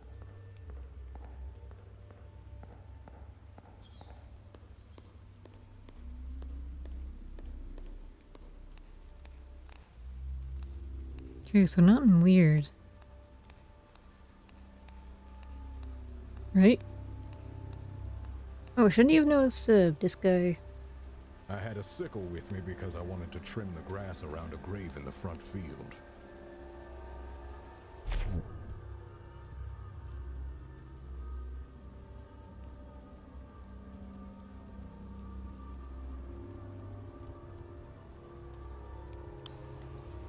I don't know if I have anything I can accuse him with yet. So let me ask Nerissa about why Abraham didn't see anyone.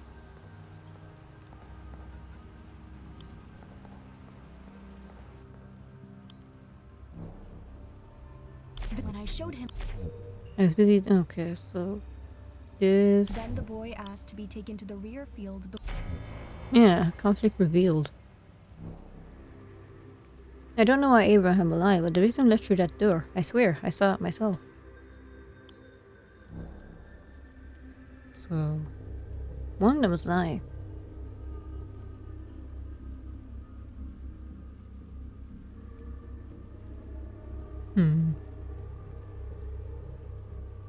Early this afternoon, I informed Abraham of the funeral scheduled for this evening.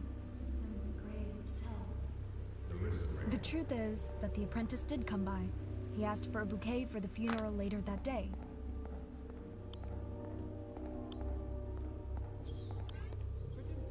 I'm grave to tell. Oh, can I ask her?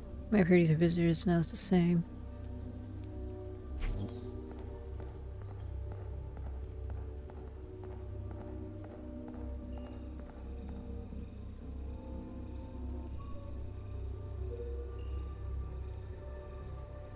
Then the boy asked to be taken to the rear fields before the funeral, so I led him out the back exit. The shovel's gone. Because right now he's digging the hole.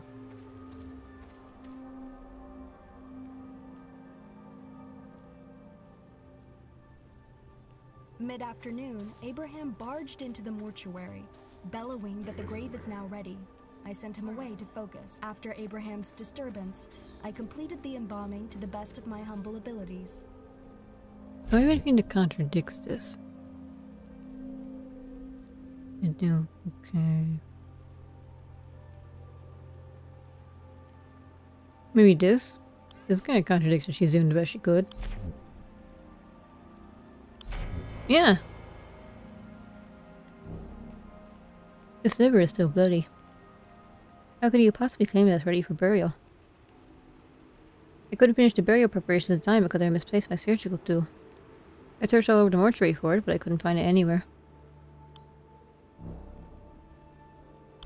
Mid-afternoon, After Abraham left, I noticed that my multi-tool wasn't in my pocket. I searched all over the mortuary for it, but it was missing. No, what did her forehead?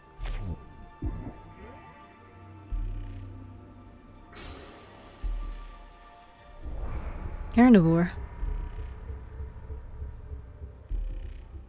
Cannibal 2, maybe?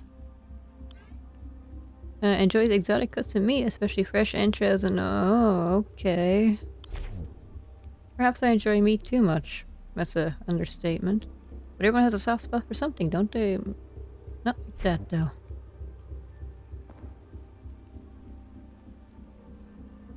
Okay, so I'm looking for the tool.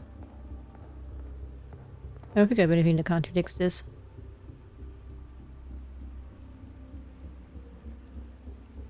I did what I could without making new incisions, but that made things slower and messier.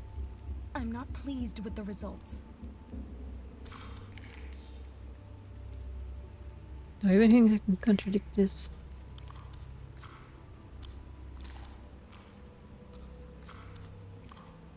I did what I could without making... Okay.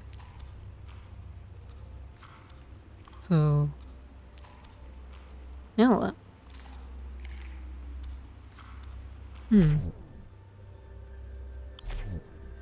Opportunity...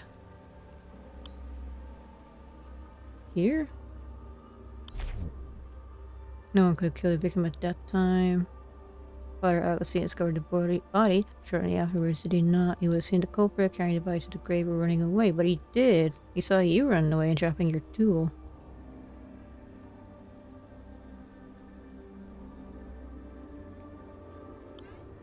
Found the staircase in the mortuary and the grave. So what if I...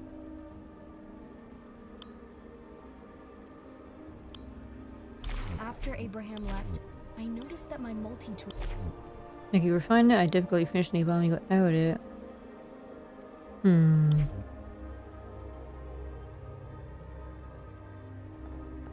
bomb body. A large incision down her stomach. She appears partially embalmed. Diversion of blood or some kind of chemical. But that made things slower and messier. I'm not pleased with the results. You set a back exit and mortuary to the embalming table.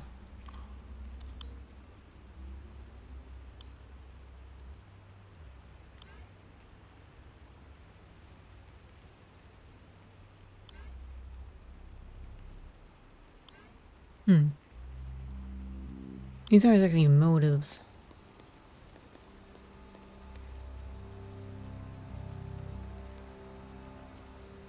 Doesn't look like there would be any more things in here. A scanner. Stranger passed by. That's the same. Right? Or at the very least he's vouching that he was here. Afterwards I went by the grave for my scanner to complete its task. It was taking longer than I expected, so I had to leave it. When the sun was setting, I wandered to the back area to meet with Isaac and begin the funeral. At sunset, I wandered to the back area to meet with Isaac. I was surprised to find an open grave with something inside.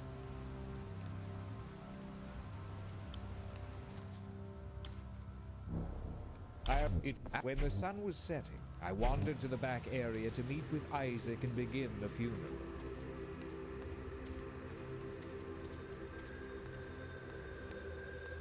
At sunset, I wandered to the back area to meet with Isaac. I was surprised to find an open grave with something inside. Not Isaac.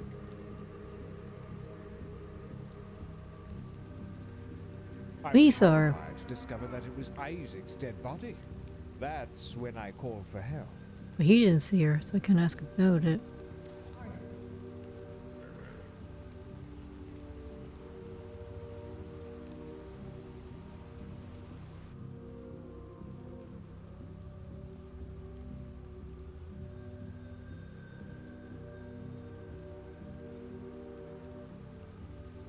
Your schedule is so set.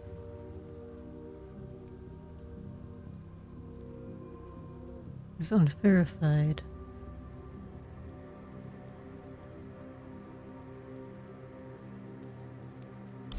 Then I saw a stranger pass by. He was tall, barrel-chested. I think he was the groundskeeper.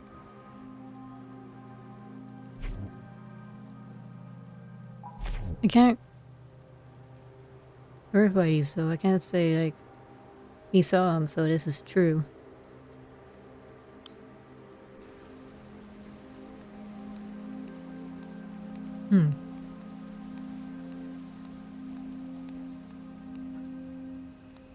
Can I examine anything else? I don't think so.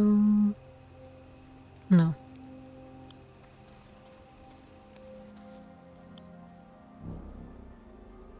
Let's see. But this is saying he was definitely... No, it means he was, right? I'm not contradicting him exactly, did I?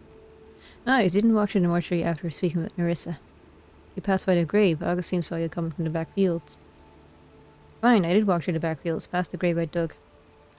People always blame me for things I didn't do, so I didn't think you'd believe me. I'm sorry. I haven't said I believe you yet, but we'll see. What was in the grave when you passed by it? Nothing. There was no body, no blood, nothing.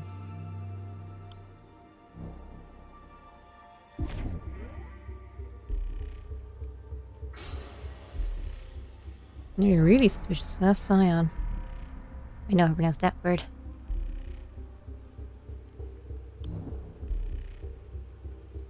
Oh, here it is. As the last descendant with his great noble lineage, Abraham feels owed his family's legacy. About 100 years ago, the church decided Sergius, my great-granduncle, my great-uncle rather, was a heretic, which I suppose he was. But ever since they persecuted my family, confiscated everything we owned, not to nobles to laborers overnight.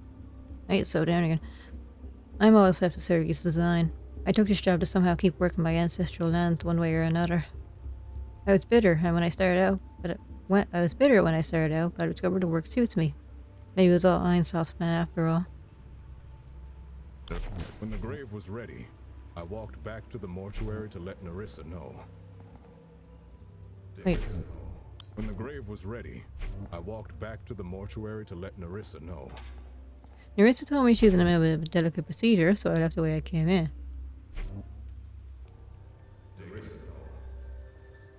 When I passed by the grave, it was still empty, ready for the funeral. So then he must have been killed somewhere around here. I walked through the walls to reach the front field. I suppose that's when the scholar saw me.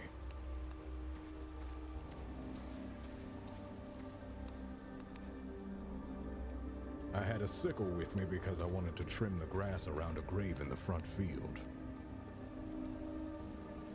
Okay, but all this is verified, and he's not dead yet, so that means he didn't do it because he has an alibi. But anyway, let me just say your motive was this. And there's nothing to do with it, so leave me be. Okay. So you're completely innocent. See, I knew I trusted you. Anyway, did I examine the body? Yes, I did.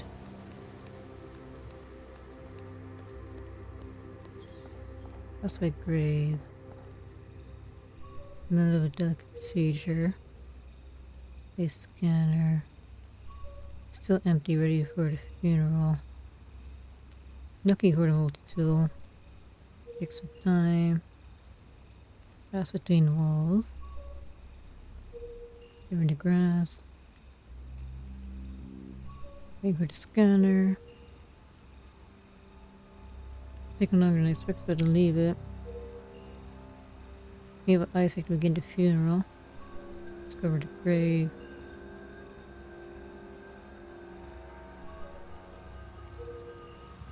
So sometime between here and here, he died.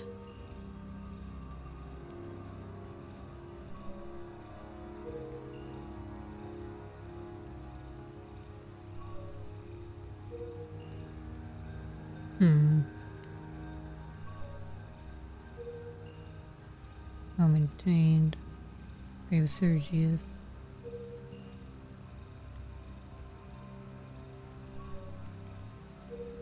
I haven't verified much of his, so maybe that's what I'm missing.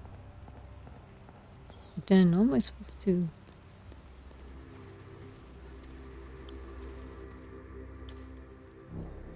Let's go through it again. I arrived at the graveyard with Isaac for Mother Miriam's funeral. Isaac headed to the mortuary on a minor errand. Oh, I know. I should ask about... Then I passed... I had no reason to doubt you showed the bouquet. But I wonder why Isaac would leave the bouquet at the mortuary.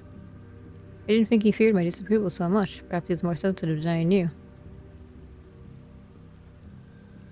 Okay. I arrived at the graveyard with Isaac for Mother Miriam's funeral. Isaac headed to the mortuary on a minor errand. Bundle fresh blossoms, ardent flower. Then I passed through the graveyard until I saw the statue of Saint Walburga. What craftsmanship, and so well maintained.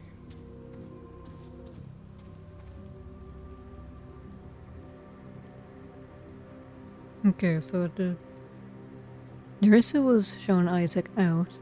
The gravekeeper, Abraham, was digging his hole. It took me a little while, but I found it. The grave of Sergius.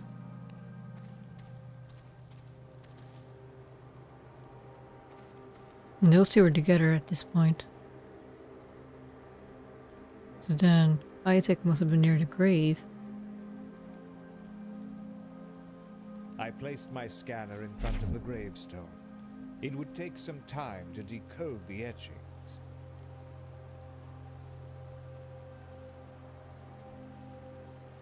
The rear fields for the funeral. It took me a little while. Should but I you have found seen it. him?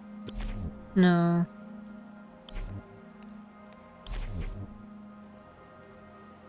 I placed my scanner in front of the gravestone.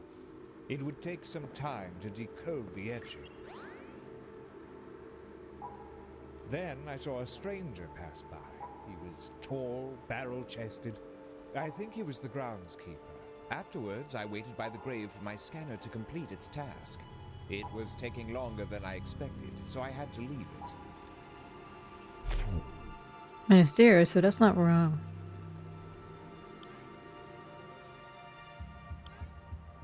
Restricted access granted. I never asked him what that meant.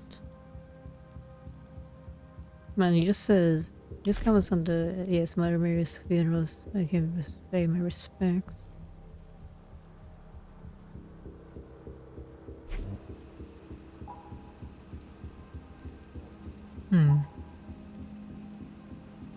When the sun was setting, I wandered to the back area to meet with Isaac and begin the funeral.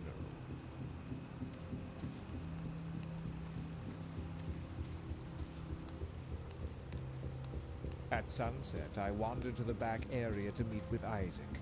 I was surprised to find an open grave with something inside. It looks like I have to contradict Nerissa, but how and what? How do I... I do what I could without making new decisions that make sense. Slower and messier, I'm not pleased with the results. I did what I could without making new incisions, but that made things slower and messier. I'm not pleased with the results. He was using the sickle, so it could have been that. Okay.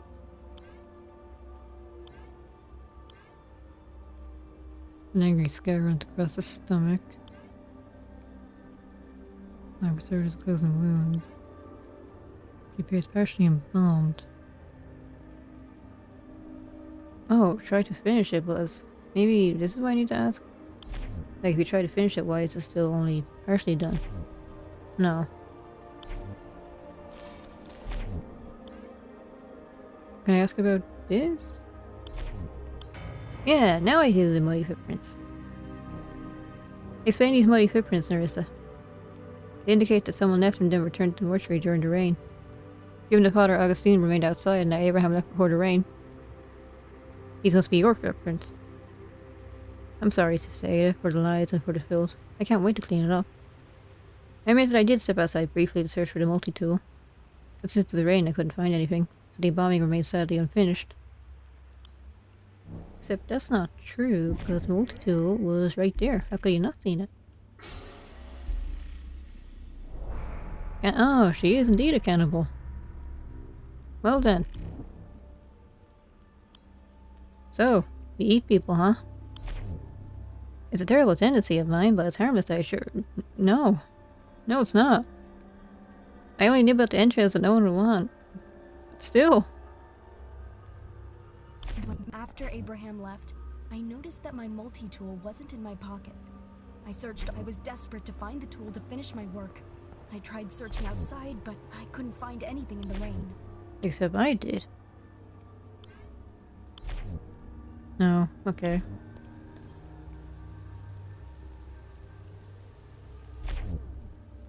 I separate to find a tool to finish my work. I tried searching outside, but I couldn't find anything in the rain.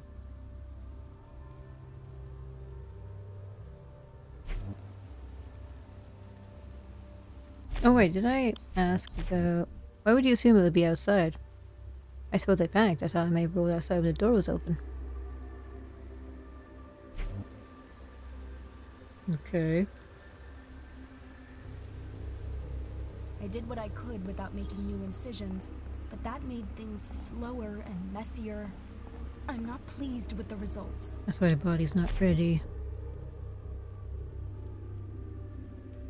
So then, opportunity would be now. No one could kill the victim at that time. Or the body shortly afterwards, did he not? He would have seen the culprit carrying the body to the grave or running away, but he did.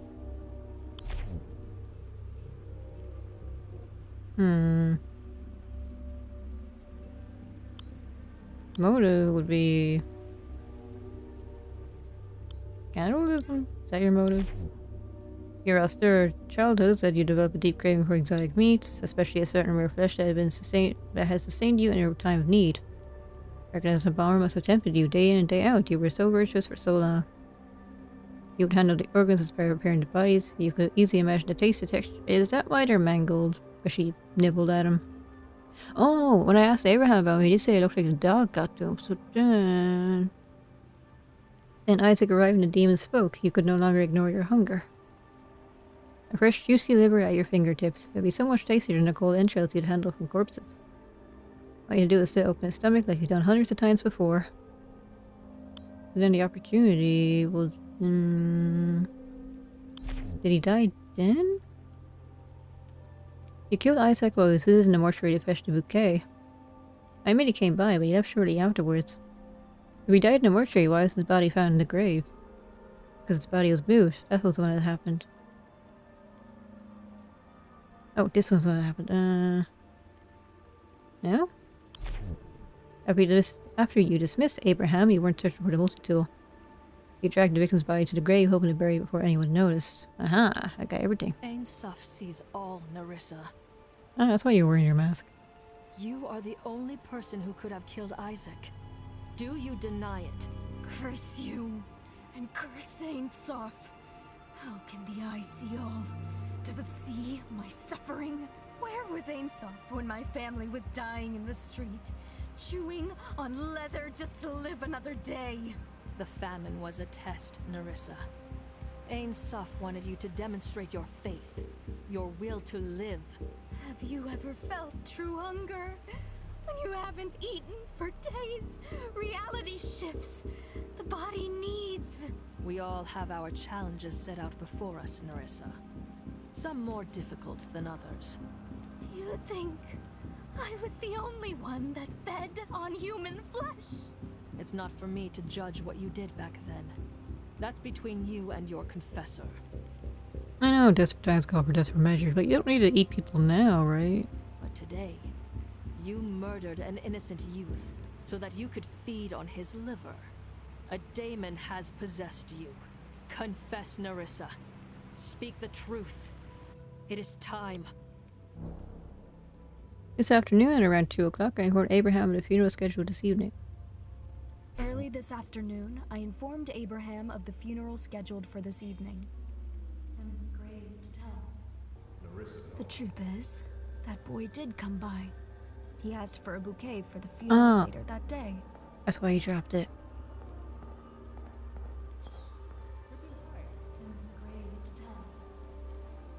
When I brought him to the bouquet table, I don't know what came over me. The hunger clenched my belly suddenly. I've seen the butchers do it. It only took a quick slash to his throat, and he fell to the floor. I knew where to get the best cut. His liver. It was still warm. I couldn't believe the taste. Like nothing I've eaten before. Heavenly. And then Abraham came in. The body was just lying there. Then, Abraham barged into the mortuary, bellowing that the grave is now ready. I sent him away to focus. My senses were returning, and I cleaned up my mess. I sealed the boy's body, putting the liver from the body I had been embalming inside and sealing it. Okay. Was that a mistake?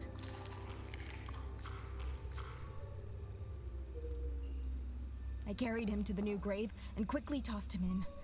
I heard someone coming, so I didn't have time to bury him. I was shaking with adrenaline. That was when... No, this was when Augustine saw... Well, we saw, but he didn't.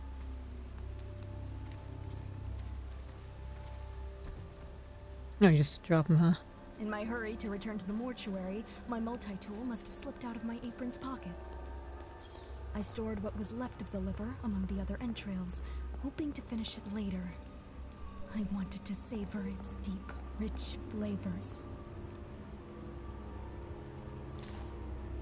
Sooner than I anticipated, I heard a scream from the backfield. Someone had already discovered the body. Okay. I'm pretty sure this is Beelzebub. Narissa's wretched soul is twisted by demonic influence and must speak the daemon's true name. Then the daemon will be cast out and be banished to the ether. Ain Soph, guide me. What daemon has possessed Narissa? Beelzebub. Out, Beelzebub! Yeah. Leave this soul and return whence you came!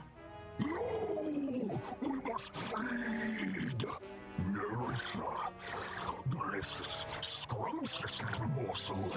We must have more. The hunger is an endless pit. More! Speak, Beelzebub. Why has your kind returned? Hunger is a primal need.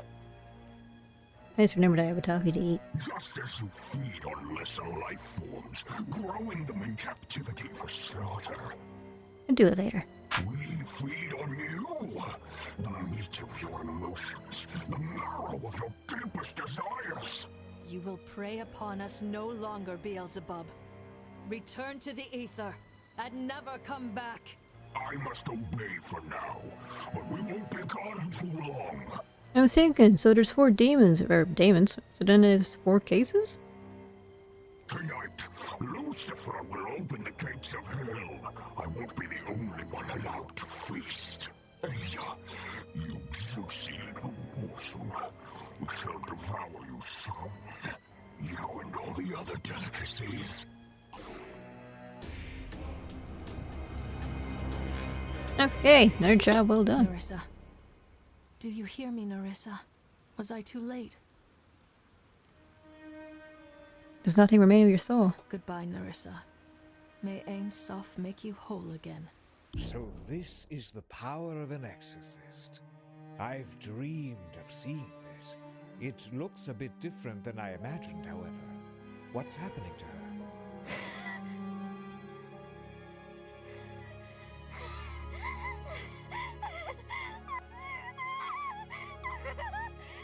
Ada, look out!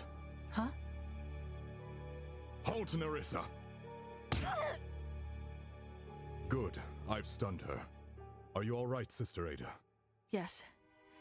You came just in time. My thanks, Virgil. Ain Soph, save us! Another possession! Another killing! How is this possible? Virgil, you have failed us. How could you allow this to happen? Why is it his fault? Unfortunately, Father, I believe you are primarily responsible. We should have listened to Ada. She warned us about the contaminated body, and its demons spread, just as she said. We must act now. We can't waste any more time bickering about who's to blame. The daemon within Narissa spoke of Lucifer's return. He walks among us. I hope it's not Virgil. It's perverse that they would return now on the holiest of days. Why? Are we being punished? It doesn't matter why. The Abbey is unsafe, Father. Cancel the Mass. Send the pilgrims home. If you proceed, you are risking all their lives. No, Father. You must stay the course. We've worked too hard for this moment. You're Lucifer. I have decoded the ancient hymn of communion. The Mass can proceed as planned. Or maybe not. This guy's really suspicious too. Maybe she's a weird guy. This chance will not come again for another century. It's literally the last chance we have in our lifetimes. What is the significance of that hymn? Why must it be sung tonight?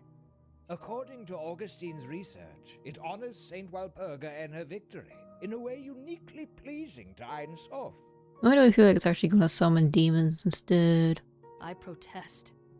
But if you absolutely must hold the Mass, at least allow me to guard you at the altar. You are putting yourself in danger. What if you were possessed? That may be unwise, Father. Surely if things are as dangerous as you say, nobody should be trusted. How do we know this supposed exorcist is not the pawn of Lucifer? That's absurd! You witnessed the exorcism! No, I saw her turn a woman into a rabid beast. What really transpired in the ether when she supposedly exorcised these demons? She invokes the demons' names. She knows them more intimately than any of us. I speak their names to control them and then banish them. You know this. Or perhaps you are being used by them. How would we know? The only thing that possesses me is the flame of Ein Sof. I shouldn't have to defend myself.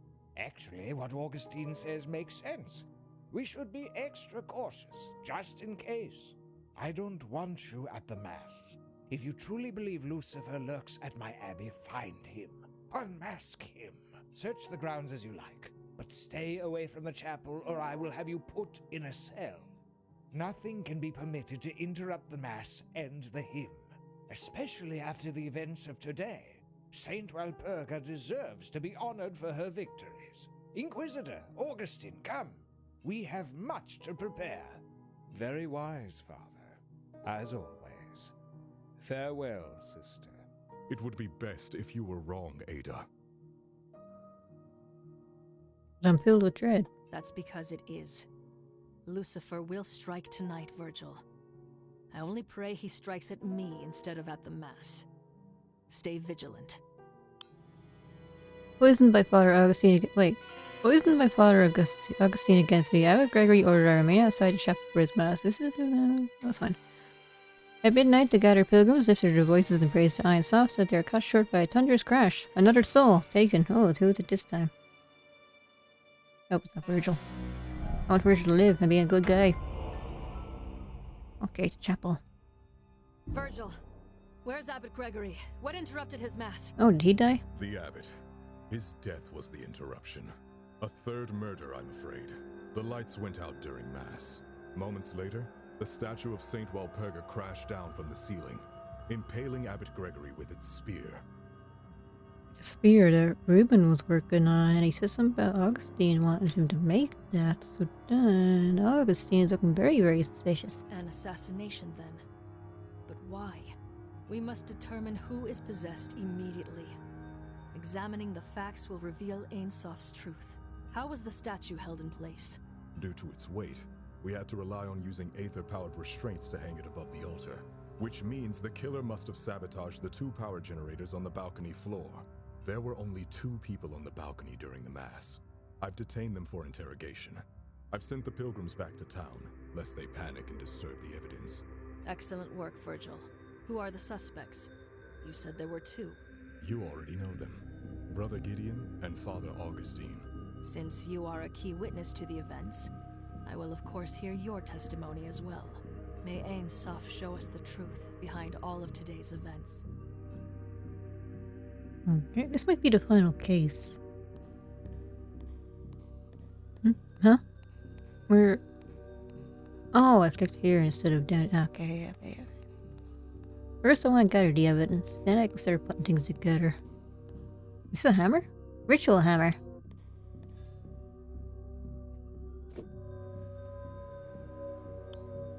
A 2-handed bronze hammer used to ring the ritual bell during Mass. Okay, that makes sense.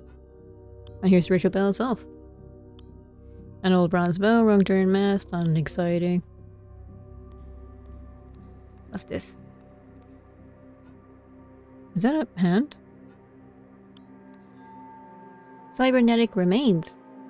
Found near the power generator in the east balcony, overloaded and shattered to bits. East generator.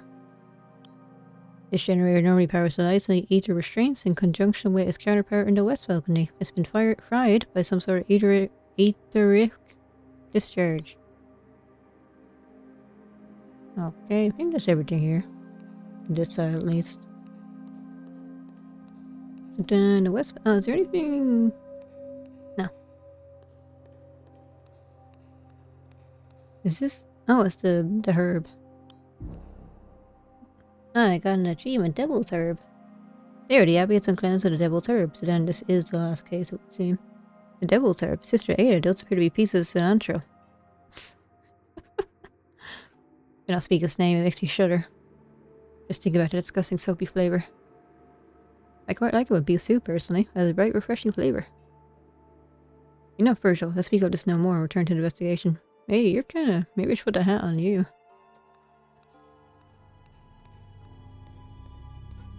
Organ. A massive musical instrument similar to the organ in the cybernetics tower. Mesh generator. This generator normally powers the lights of the ether restraints in conjunction with counterpart. The east balcony has been fried by some sort of etheric discharge. There's nothing else here. No. Okay.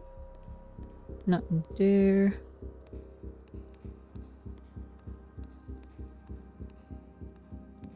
Is there anything down here? Nope.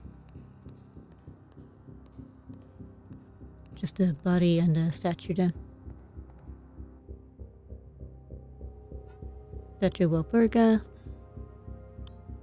A hanging stone statue of Saint Walpurga. It was recently outfitted with a spear relic and suspended above the altar using ether restraints. And then the spear. Spear held by the statue of Saint Walpurga appears to have an etheric mechanisms of unknown origin. And then the body.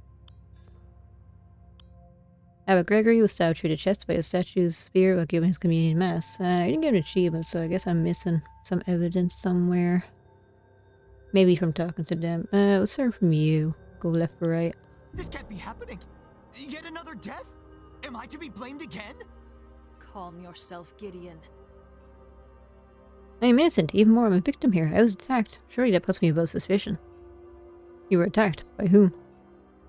I couldn't see them, whoever it was. They attacked me from behind. I was knocked unconscious until the guards found me. So, in other words, you have no alibi. At the start of the night, I was waiting near the organ. There's a large pause here. That does not seem like you. You had nothing else to do. No, there's nothing else to do but wait. I practiced patience for once. What do you think about this hammer? It's a no hammer with no etheric enhancements. As heavy as it is, it would be very difficult to damage the generators with this hammer. Ritual bell. The bell is older than the cathedral. Reuben used to make sure that it's well maintained. Ether found by the east generator. It's hard to say, but I would guess that it used to be an arm. It's a rather advanced model. Evidence found. Inquisitor arm.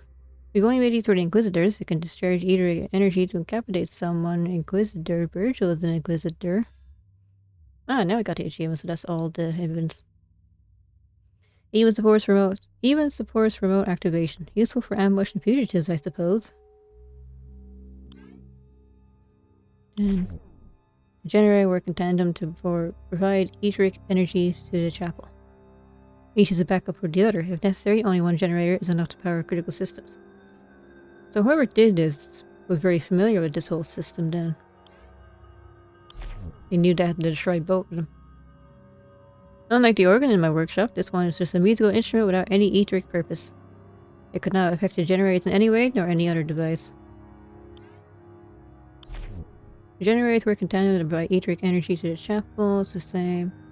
I wonder, whoever did this would probably plan this in months. 4 months, rather. We hung this statue just last night. Due to its weight, we could only hold it in place using ether-powered restraints. Reuben was working on this, yes. Reuben restored his spear for Walpurgisnacht Mass using a blueprint brought by Father Augustine.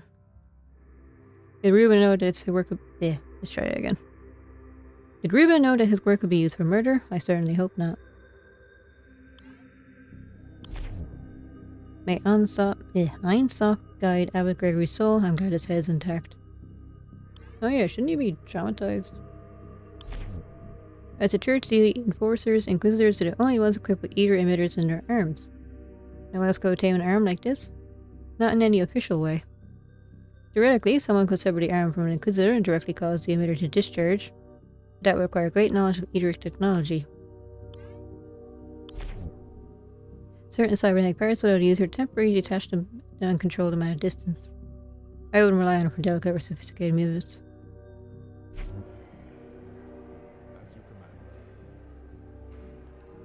He's really just standing there, huh?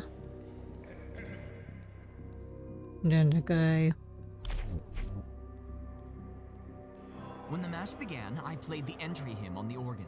I think I played well enough, though I didn't have much time to practice it. Okay. Was this the hymn of communion from Father Augustine? Yes, it was a magnificent piece. Okay. After the opening hymn, I listened to Abbot Gregory's sermon. It was a pretty good one. Indeed, what was the abbot speak about in his sermon? The end of Ein Soph's silence. The excitement was obvious and contagious. I wish he'd been right. It'd be so much easier to hear Ein Soph's voice when I was uncertain. It's all the pilgrims. When the ritual of communion began, someone attacked me from behind. I fell unconscious until just now. Kinda looks like Virgil. That's when the generator broke. Truly, you were lying on the floor the whole time. That's right, by the time I woke up, the pilgrims had all been sent away. Okay. Oh yeah, actually, what do you think about Abbot Gregory? I won't speak ill of the dead, but I was looking forward to a new face during sermons. Mother Miriam would have been a great successor to Father Gregory. Now we lost Bone. What a shame.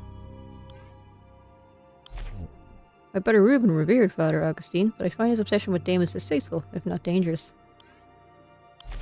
Now I'm Gideon Garamond, cybernetician. We met earlier today, you might recall. I'll assist you if I can. I'm not sure my technological prowess is needed, but it's at your disposal. Well, Virgil has been a sore ally. I cannot discount the possibility he may be guilty. Virgil can be impulsive, but he didn't have any reason to harm Abbot Gregory, did he? Okay. I'll leave Virgil to last, actually. Just because I want to pretend it's definitely not him. Ah, poor Abbot Gregory. We had such hopes and plans together. Such as... If only he had listened to your sage advice, Sister Ada. Perhaps he would be safe now. And who talked him out to listen to my voice, You. I cannot ignore that you are the link. Everything that has happened today points back to you, Augustine. Yes, you're very suspicious. It must be a tragic coincidence. The abbot was my friend and trusted ally. I wished him no harm. Explain your actions. What were you doing on the balcony? With Mother Miriam's passing, Abbot Gregory needed someone to ring the ritual bell. I volunteered. It was an honor. First things first. Great loss to our community, the Mass was the Abbot's dream for many years. I'm a scholar of each of matters, as you might recall, relics and the like. Excellent cybernetician and organ player, still I think Reuben was the true talent among the two. Alas. Inquisitor Virgil strikes me as someone who's so devout I can't even discuss my research with him. A pity. This is the hammer you use, yes? This hammer that I used to ring the bell, it's quite the heft to it. It's a rather old bell, it might be older than the abbey itself. These were found by the generator. They must be what caused the explosion I heard. Just before the statue dropped, I heard an explosion from its generator. A magnificent instrument. Game's performance with it was excellent. Fitting of St. Purge, I'll say. I couldn't see what happened to this generator from when I was standing. I commissioned this statue for tonight's Mass. After all, we are celebrating St. Purge's victory over Lucifer. The spear of St. Purge is a relic that I unearthed in my research, though it was damaged. The spear is no mere decoration. It is a conduit to the ether, so I hope it will have communion with Ein Sof. I asked Reuben to make repairs to it, so it could be used for the Mass. I'm fortunate that it was used for a bloody purpose, and on my dear friend. Stabbed through the chest by St. Purge herself. The killer certainly has a flair for dramatic. Or Gregory. So this is what Virgil used to save your life. It's fortunate that Inquisitors would only use such a device for good. It could do such terrible harm in the wrong hands. Fascinating. I suppose this explains how a saboteur could have been at two places at once. Anyways, listen to your testimony. The abbot, Virgil, and I arrived at the chapel just before the Mass. Oops. Okay. Inquisitor, prepare. As you command. When I headed to my seat for the Mass to begin, I was rather excited for the proceedings.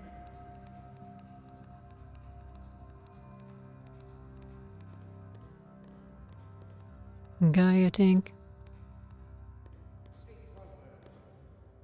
Oh, right. I should skip through this. Don't need to see all of it. Oh, was that Virgil? We began by singing the hymn of communion. It was glorious. Okay. Doesn't seem to be anything suspicious. Take that, okay. When the sermon started, I headed to the balcony to prepare to ring the bell.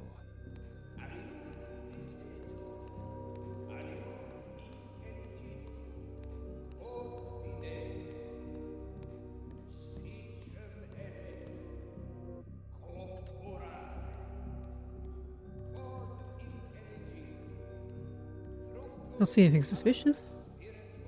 Not yet, anyway. I rang the bell to announce the start of communion. I'd noticed Gideon was absent from the other balcony, but didn't think much of it at the time. Because he's knocked out. Apparently. I rang the bell a second time. I wonder, did they use the... Oh, the sort of like a code? That's when the... Suddenly the lights went out and the chapel was covered in darkness. I stood calmly by the bell, waiting for someone to fix the problem. Why not be proactive and do it yourself? Anyway...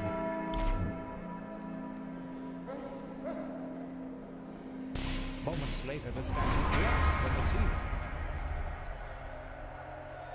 Ace's death appeared to be instantaneous. And I saw the abbot impaled by the statue.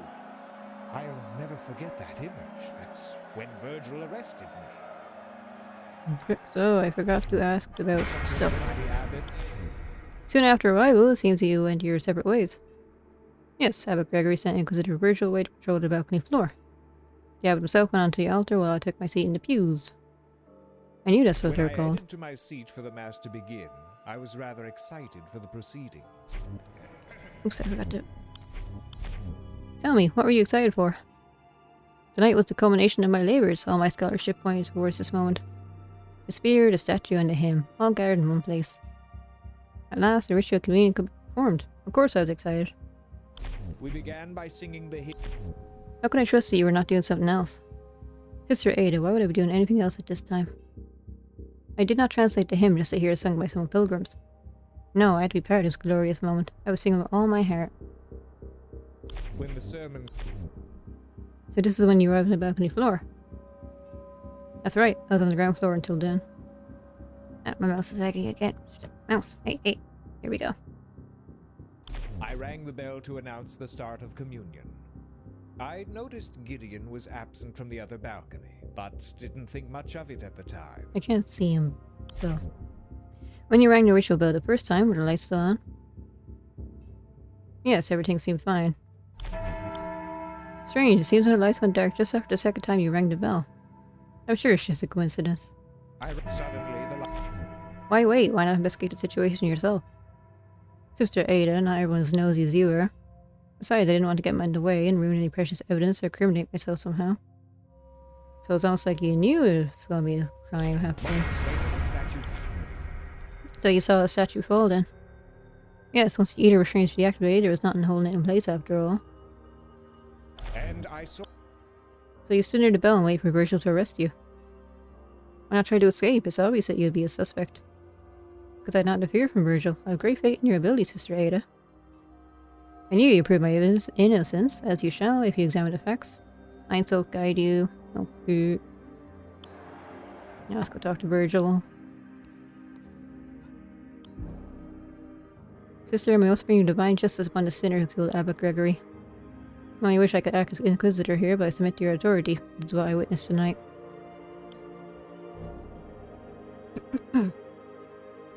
As usual, start the questioning. Abbot Gregory, what did you think? It isn't proper to speak ill of the dead, and yet I feel this was Ein Soul's will. Abbot Gregory cared more about his own glory and holding his mass than serving his people.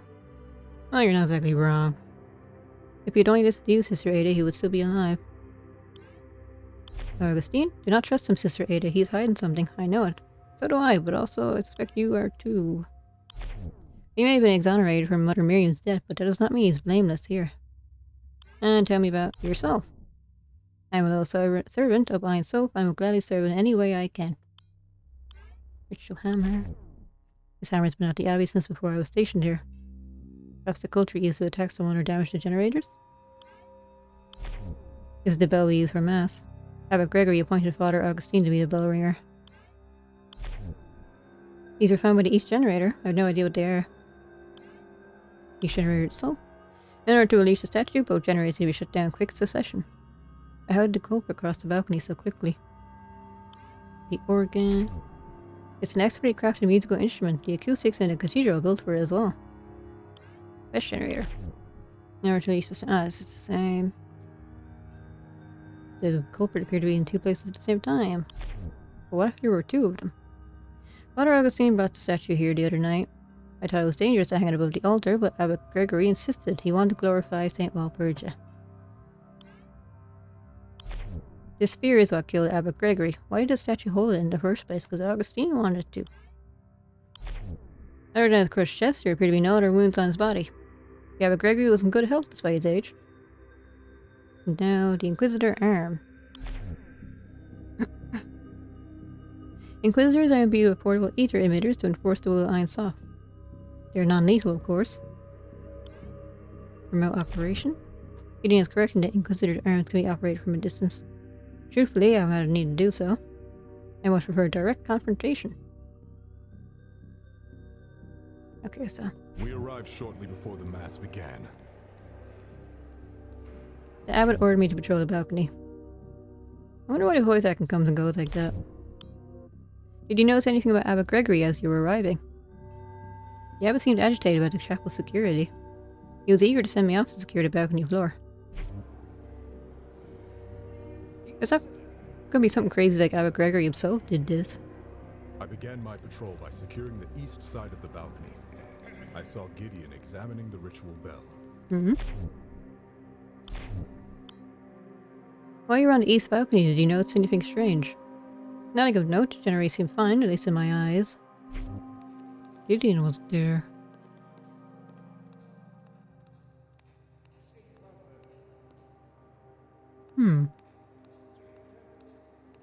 What was he doing? Anyway, patrol south balcony? Then I patrolled the south balcony. While you were on the south balcony, did you notice anything strange? No, I don't think so.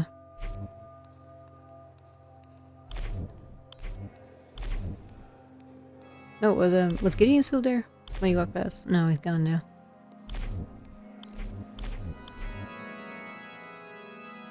Oh wait, let's see, seeing him. Wait, shouldn't Augustine be here?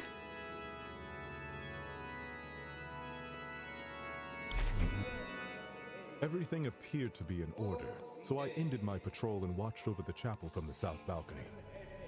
Okay. Why do you position yourself at the south balcony? It gave me a clear vantage point of the entire chapel.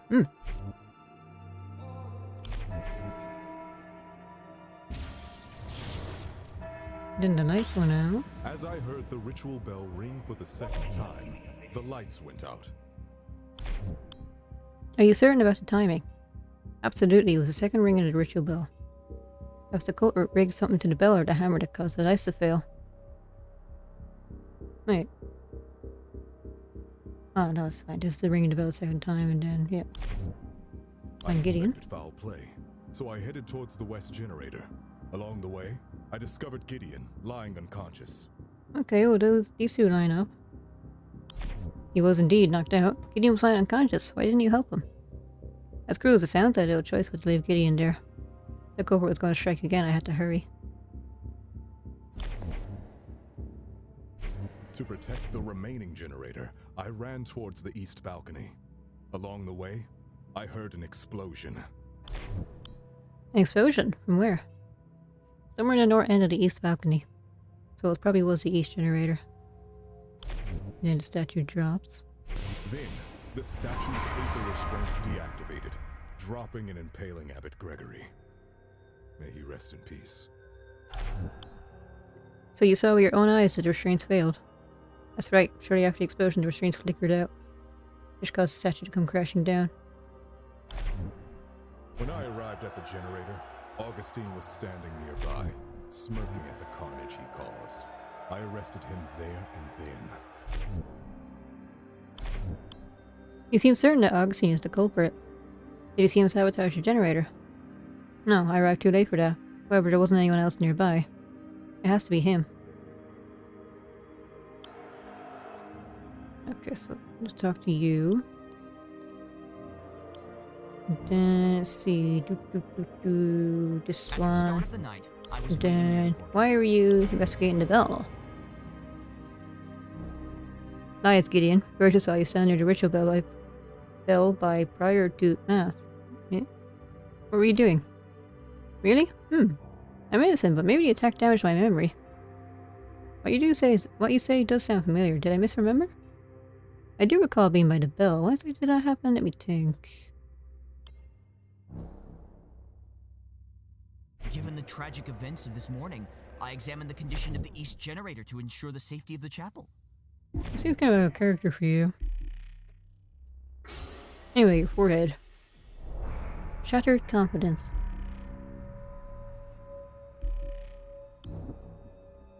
Let's see. Gideon no longer trusts himself, questioning his own memory and competence. Perhaps he did make a mistake after all. I've done nothing wrong, but I can't help worrying that I'm slipping under the pressure somehow. Did I ask questions? Did you discover anything strange about the generator? No, everything was in order. It's extremely unlikely that his failure was an accident. We already knew that, though. Next, I checked the ritual bell. As I was doing this, I saw Inquisitor Virgil gazing at the altar. You saw Inquisitor Virgil. What was he doing? He walked to the overhang near the altar. I assume he wanted to inspect something. Oh yeah, this is verified, so that means he's an alibi at this point. Wait, wasn't that Virgil? The altar. Oh, right. I knew Mass was about to begin, so I headed back to the organ. The path you took was via the south balcony. Did you see anyone or notice anything? Yes, it was easier than going up and down the stairs. I don't recall seeing anyone else. I guess Inquisitor Virgil was still behind me. As for Father Augustine, he must have been downstairs. I didn't see him. Maybe it's just not rendering and he is actually there. Anyway, I don't think I have anything else to ask him about. So now, Virgil. I began my patrol Let's see, by securing the contradict. east side of the balcony. Here it is. You were patrolling the east balcony. Why do you lie, Virgil?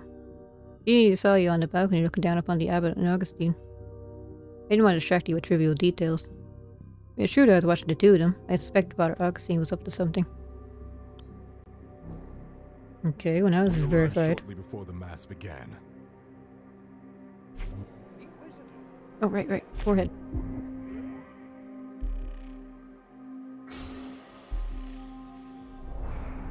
Rash. What are you so mad about? Virgil has a strong innate sense of justice, urgent to act. Wait. Satanist the vengeful, a furious demon that strokes the Cimmerian rage within the host. Raise upon the fervent and the righteous, goading them to take matters into their own hands. Aw, it is you. Man, you were cool too. At the abbot's behest, I patrolled the upper floor of the chapel. First, I secured the east balcony. You still have to find Lucifer though. I went up the balcony, but I listened in on the abbot and Augustine. I think they were discussing the ritual of communion. What did you overhear exactly? Abbot Gregory was lamenting the deaths of Mother Miriam and Isaac. That's suspicious there.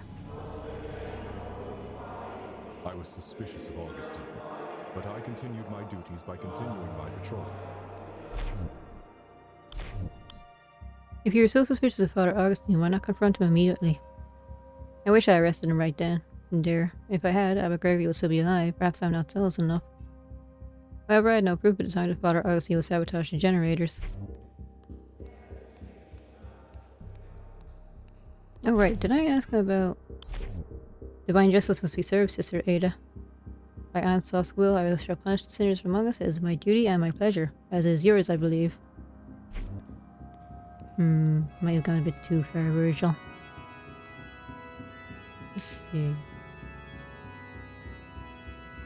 Listen to the sermon, head to the bell. Ring the bell. Gideon was absent because he was knocked unconscious. Someone attacked me. Everything appeared to be in order, so I ended my patrol and watched over the chapel from the south balcony. But then, if it was, well, I was thinking like if it was, he said it was in order, but then shouldn't even noticed someone. Okay. Let's see.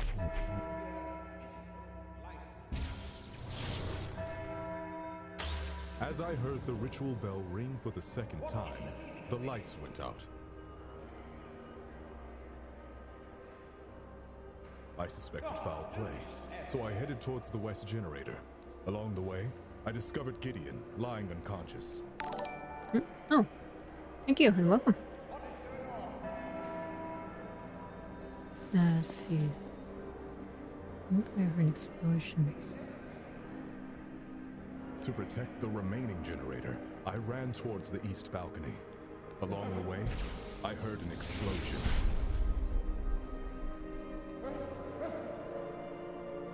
Then, the statue's ankle restraints deactivated, dropping and impaling Abbot Gregory. May he rest in peace. When I arrived at the generator, Augustine was standing nearby, smirking at the carnage he caused. I arrested him there and then. I suspected foul play. Guess what else about this? I don't believe for a second that he was standing still. He's a man of infinite designs and machinations. This must be when he was sabotaging the generators.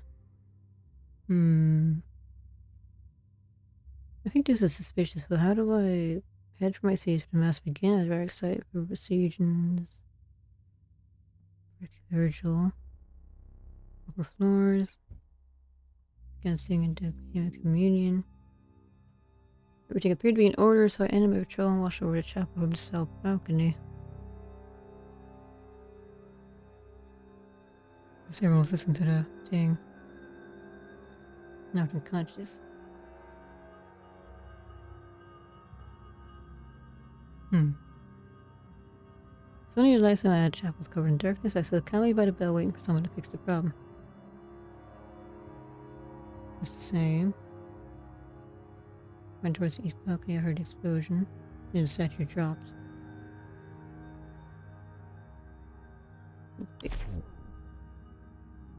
Motive would be... You killed Abbot Gregory because your fate has been twisted into rash. When you discovered that Abbot Gregory and Augustine might have caused demonic possessions, not diversions, you decided to become the fist of iron soap and take matters into your own hands. You avenged the souls of the victims and to protect the lives of the innocent. He's not denying it. Then your opportunity would be... When could I have damaged the west generator? At this point. Because when you claimed to have been watching over the chapel, in truth you were destroying the west generator. No one heard the explosion thanks to the ringing of the ritual bell. What about Gideon? He would have seen me if I passed by him. True, however, Gideon claims he was attacked from behind and was lying unconscious throughout this time. This gave you ample opportunity to damage the west generator. This is absurd, but for the sake of argument, let's say I did do those things. Hypothetically, if I was the one to damage the west generator, then could I have sabotaged the east generator without being seen?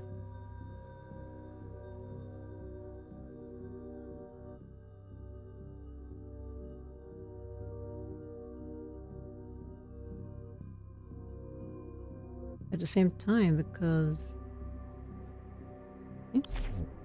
Augustine would get ready to ring the bell. Absurd, okay. At this point, did I just want to because someone sabotaged the west generator to cope with opportunity before this moment, not after? Oh wait, at this point? Augustine would get ready to ring the bell at this point. Okay. Oh, here. You were near the East Generator area while eavesdropping on the Abbot and Augustine. That gave you the opportunity to place something on the generator. Then the means would be... Your arm was the only ether-powered device that could have damaged the generators, not to mention knock Gideon unconscious. Granted my arm could have been used to attack Gideon and damage the West generator. However, the East generator blew up before I could cross the balcony. Found the culprit, how did I show? Okay, this thing, remote operation. Inquisitor arms have a special design allowing for remote activation. Earlier in the night, you detached your right arm and placed it on the East generator. Thanks to your cape, no one knows you're missing an arm. After you attack Gideon and damage the West generator with your remaining right arm, you activate your left arm to damage the cape. Virgil, you are the only one that could have killed the Abbot. It wounds me that you have been corrupted so. I trusted you, and yet when I examine the facts, it is the unavoidable truth. Perhaps I am a sinner, but the Abbot was too, long before I gained my office. Father Gregory was well deserving of death. Try as I might, I can't regret what I did. And you, Augustine, you too deserve divine punishment for the part you played. You and the Abbot risked the lives of everyone for your dangerous ritual. I may have killed one sinner, but in doing so, I saved the lives of many innocents and executed the will of Ein Sof. You wish to hear the truth? Listen well. Yes. We arrived shortly before the mass began. Oh, right. The Abbot ordered me to patrol the balcony. I had to come up with a plan quickly. Inquisitor, prepare. As you commanded. I suspected that Augustine was up to no good, so I planned to eavesdrop on him and the Abbot while patrolling. Okay, skip past this. I was sickened by what I heard. They knew that the Mass would weaken St. Walpurga's seal and cause demonic possessions. Yes, then. That's when I saw a way to take care of both the Abbot and Augustine. First, I attached my right arm to the East generator. Then, I pretended to resume my patrol. Through remote activation, I could damage the generator from far away. Okay.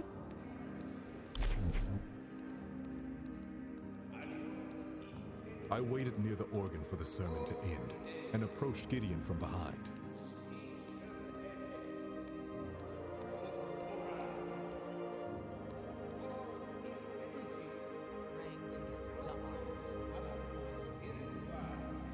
When Augustine rang the bell, I attacked Gideon with my remaining arm. No one heard the impact because of the bell. Poor Gideon, he's had a really rough day. When Augustine rang the bell a second time, I used my remaining arm to disable the west power generator.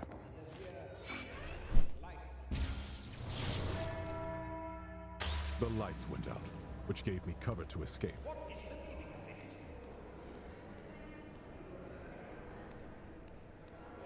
Before the guards could find me, I ran to the south balcony.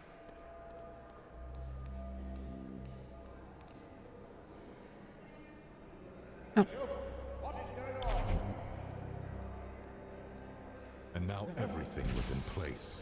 I remotely activated the arm, which destroyed the remaining generator. The statue fell. Abbot Gregory was killed, and Augustine was the only one standing near the generator. All that remained was to arrest that snake Augustine. Everything went to plan, and thousands of lives were saved. I have no regrets.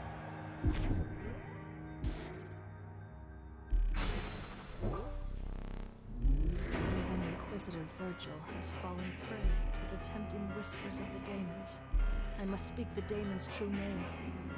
Then the Daemon will be cast out and be banished to the ether. Ein Sof, guide me to the truth. What Daemon has possessed Virgil? This one. A furious Daemon that stokes the simmering rage within the host.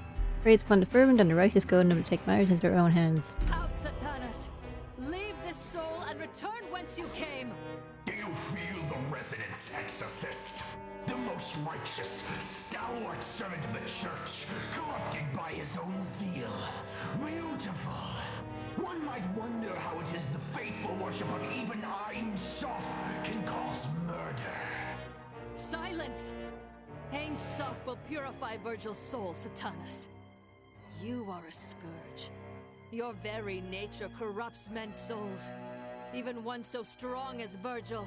Let humans be free of vengeance, Satanus. I banish you to the aether! Hate me. Let your blood boil. Anger suits you, Exorcist. Besides, we've already won.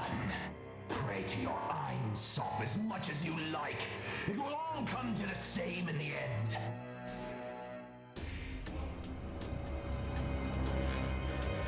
So then, Speak to me, Virgil. Lucifer is the only one left. Are you safe? Sister Ada, thank you. I wasn't sure I could be cleansed. Not after such sins. I can't look at myself. I failed Ein Sof. I failed my vows. And myself. It's up to you now. Avenge me. Avenge all those who suffered today. Bring Augustine to justice. Glory to Ein Sof. You are victorious, sister. Yet you are not rejoicing. Does nothing make you happy? Augustine, this is all your doing. But I have hardly done anything. Consider these poor sinners that you've exorcised today. A craftsman whose jealousy of his brother drove him to dangerous sabotage. An embalmer whose cannibal hunger was stoked by fresh meat. An inquisitor whose so-called justice led him to murder an abbot. Are they truly deserving of salvation? That is not our place to decide. Only Ein Sof may judge us. And yet you've seen their demons. The innocent can't house monsters. They were victims of demonic influence. Don't turn this around on them. It's true that the Spear of Walpurga hosted demons, with potential for contagion. However, their exposure was merely the catalyst. What happened after was their own will. They would hide their true selves behind false piety. All I have done is unmask their lies. It's right and just that their truth is revealed. Don't you agree, Sister Ada? Now, let us unmask the world. Father Augustine grasped the spear of Walpurga, the relic resonating with his voice as he cried out. But I heard only an ugliest worse than noise. The ultimate discord, the great and drives the demons. Where is Ein Sof? What did Father Augustine do? Not gonna be a boss fight or anything, is there? This is what it sounds like? To hear the Daemons? All of them freed? Indeed. Hear all of the ether again at last, clear and strong, no longer through a glass darkly. I can't shut it out. It's maddening. Ein Sof, guide my thoughts. Chaos is the new order, sister. A century of stagnation is ended and will not come again. Saint Walpurga used her faith. So shall I. You still don't understand. The hymn of communion opened the spear as a conduit. For 111 years, Ein Sof was sealed away from us, the conduit shattered.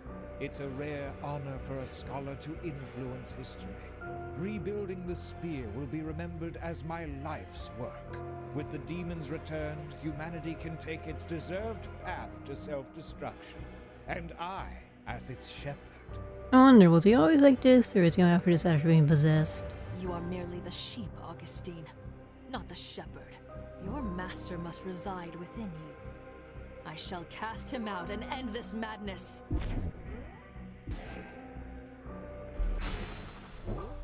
Lucifer's the only one left, so Father then... Augustine's sins carry a familiar signature. I'm positive he harbors yet another daemon. To seek knowledge and truth is divine. But his fixations and machinations have become diabolical. Ein Sof, guide me. What daemon has possessed Augustine? Let's see, Lucifer the Prince... Excuse me. The Prince of Daemons and the eternal adversary of Ein Sof manifesting a vicious and strong will, promise them their heart's desire in exchange for their soul. It has to be this one, right? Lucifer, leave this soul and return whence you came. Good. Call upon my name, shout it from the mountaintops. For I have won. I am victory in your midst. I do not fear you and your lies, Lucifer. I shall bind you, as I bound the others. Ein Sof, give me strength. Your prayers go unanswered. Your God has abandoned you. Pledge your soul to me as Augustine has done. I shall show you the truth that Ein Sof has hidden from you. Speak not his name, Daemon. You will return to the ether. Be gone! Faithful to the end, like Walpurga and the others before you, and just as naive. Your faith will not save you, because the truth is, I am Ein Sof. Huh? You lie! You are nothing like Ein Sof! We demons are an artificial intelligence network. Wait, what?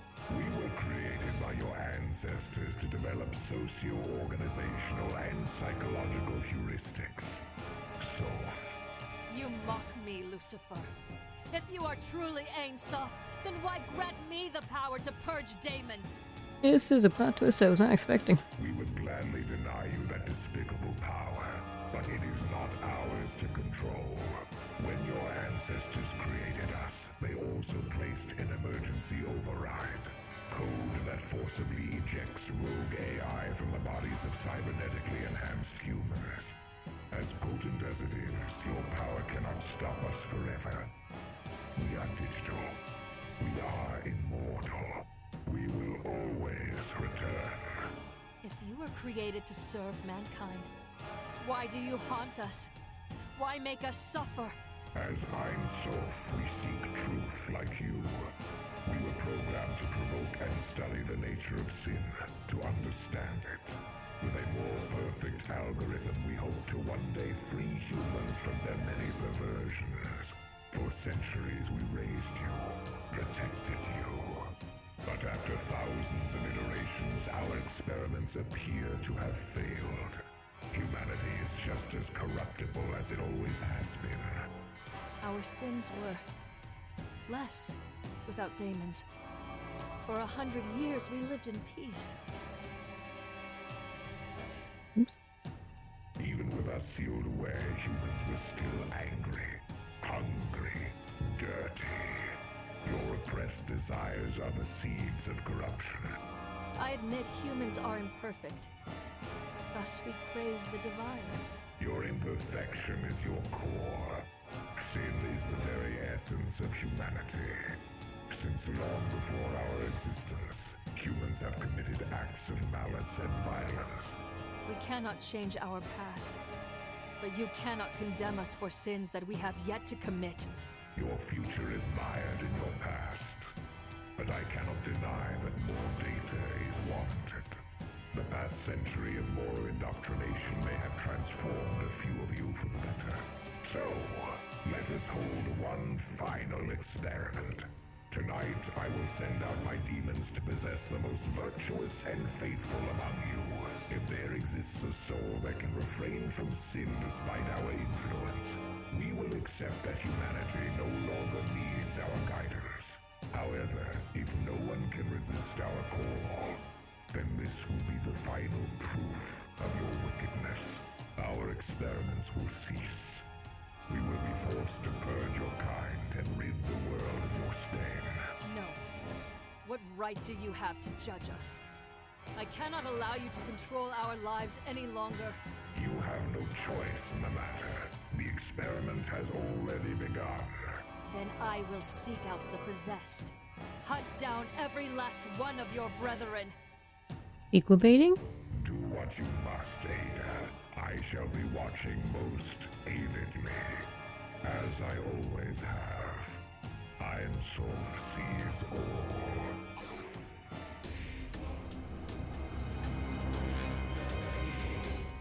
Lies. They must be lies. All lies! No, sister. The prince speaks truth when he wishes. Ein Sof and the demons have always been one and the same. One program, with as many threads as souls. Be silent. I do not trust you either. You were his puppet. It's true that when I unearthed the Spear of Walpurga, its influence was stronger than I expected. But Lucifer tore back the veil and I could not look away. Don't you always say to seek the truth? Don't twist my words. Your sins are unforgivable. Beyond just the 3 deaths today, how many uncounted more will die and suffer with the Daemons loose? If there truly is no Ein Sof to judge me, why shouldn't I act as I see fit and execute you? There isn't much left of me to execute, sister. I feel myself fading. With Lucifer gone and my purpose served, I wither. Perish then. No one will mourn you. Rejoice, sister. The age of truth has come. With his final words, Augustine's soul passed into the ether.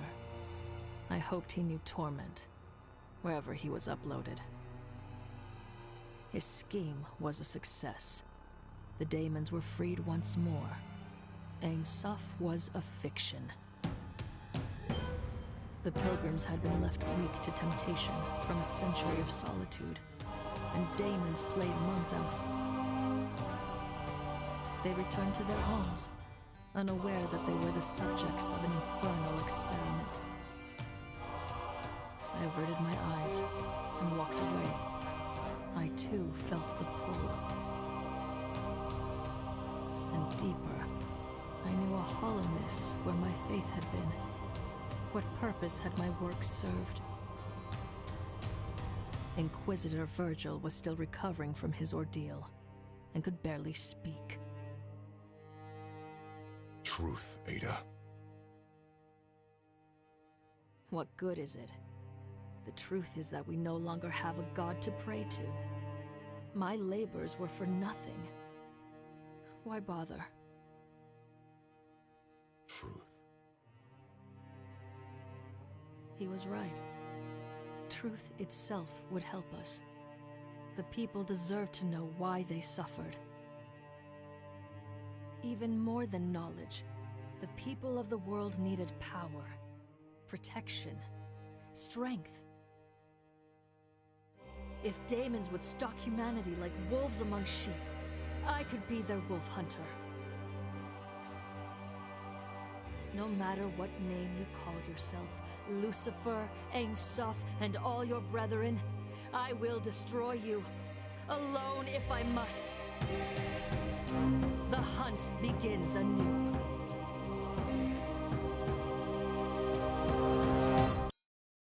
Oh, it's suddenly over. Okay. So I guess I need to review now. Oh man, I'm really bad at these. Overall, the game was just supposed to be sound. It's completely sound. Okay, well anyway, it was an okay game. Let's see, how would I rate it? Maybe a 7? I would play a sequel.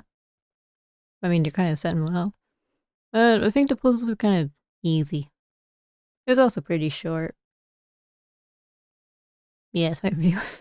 I'm terrible at these things. Anyway, thank you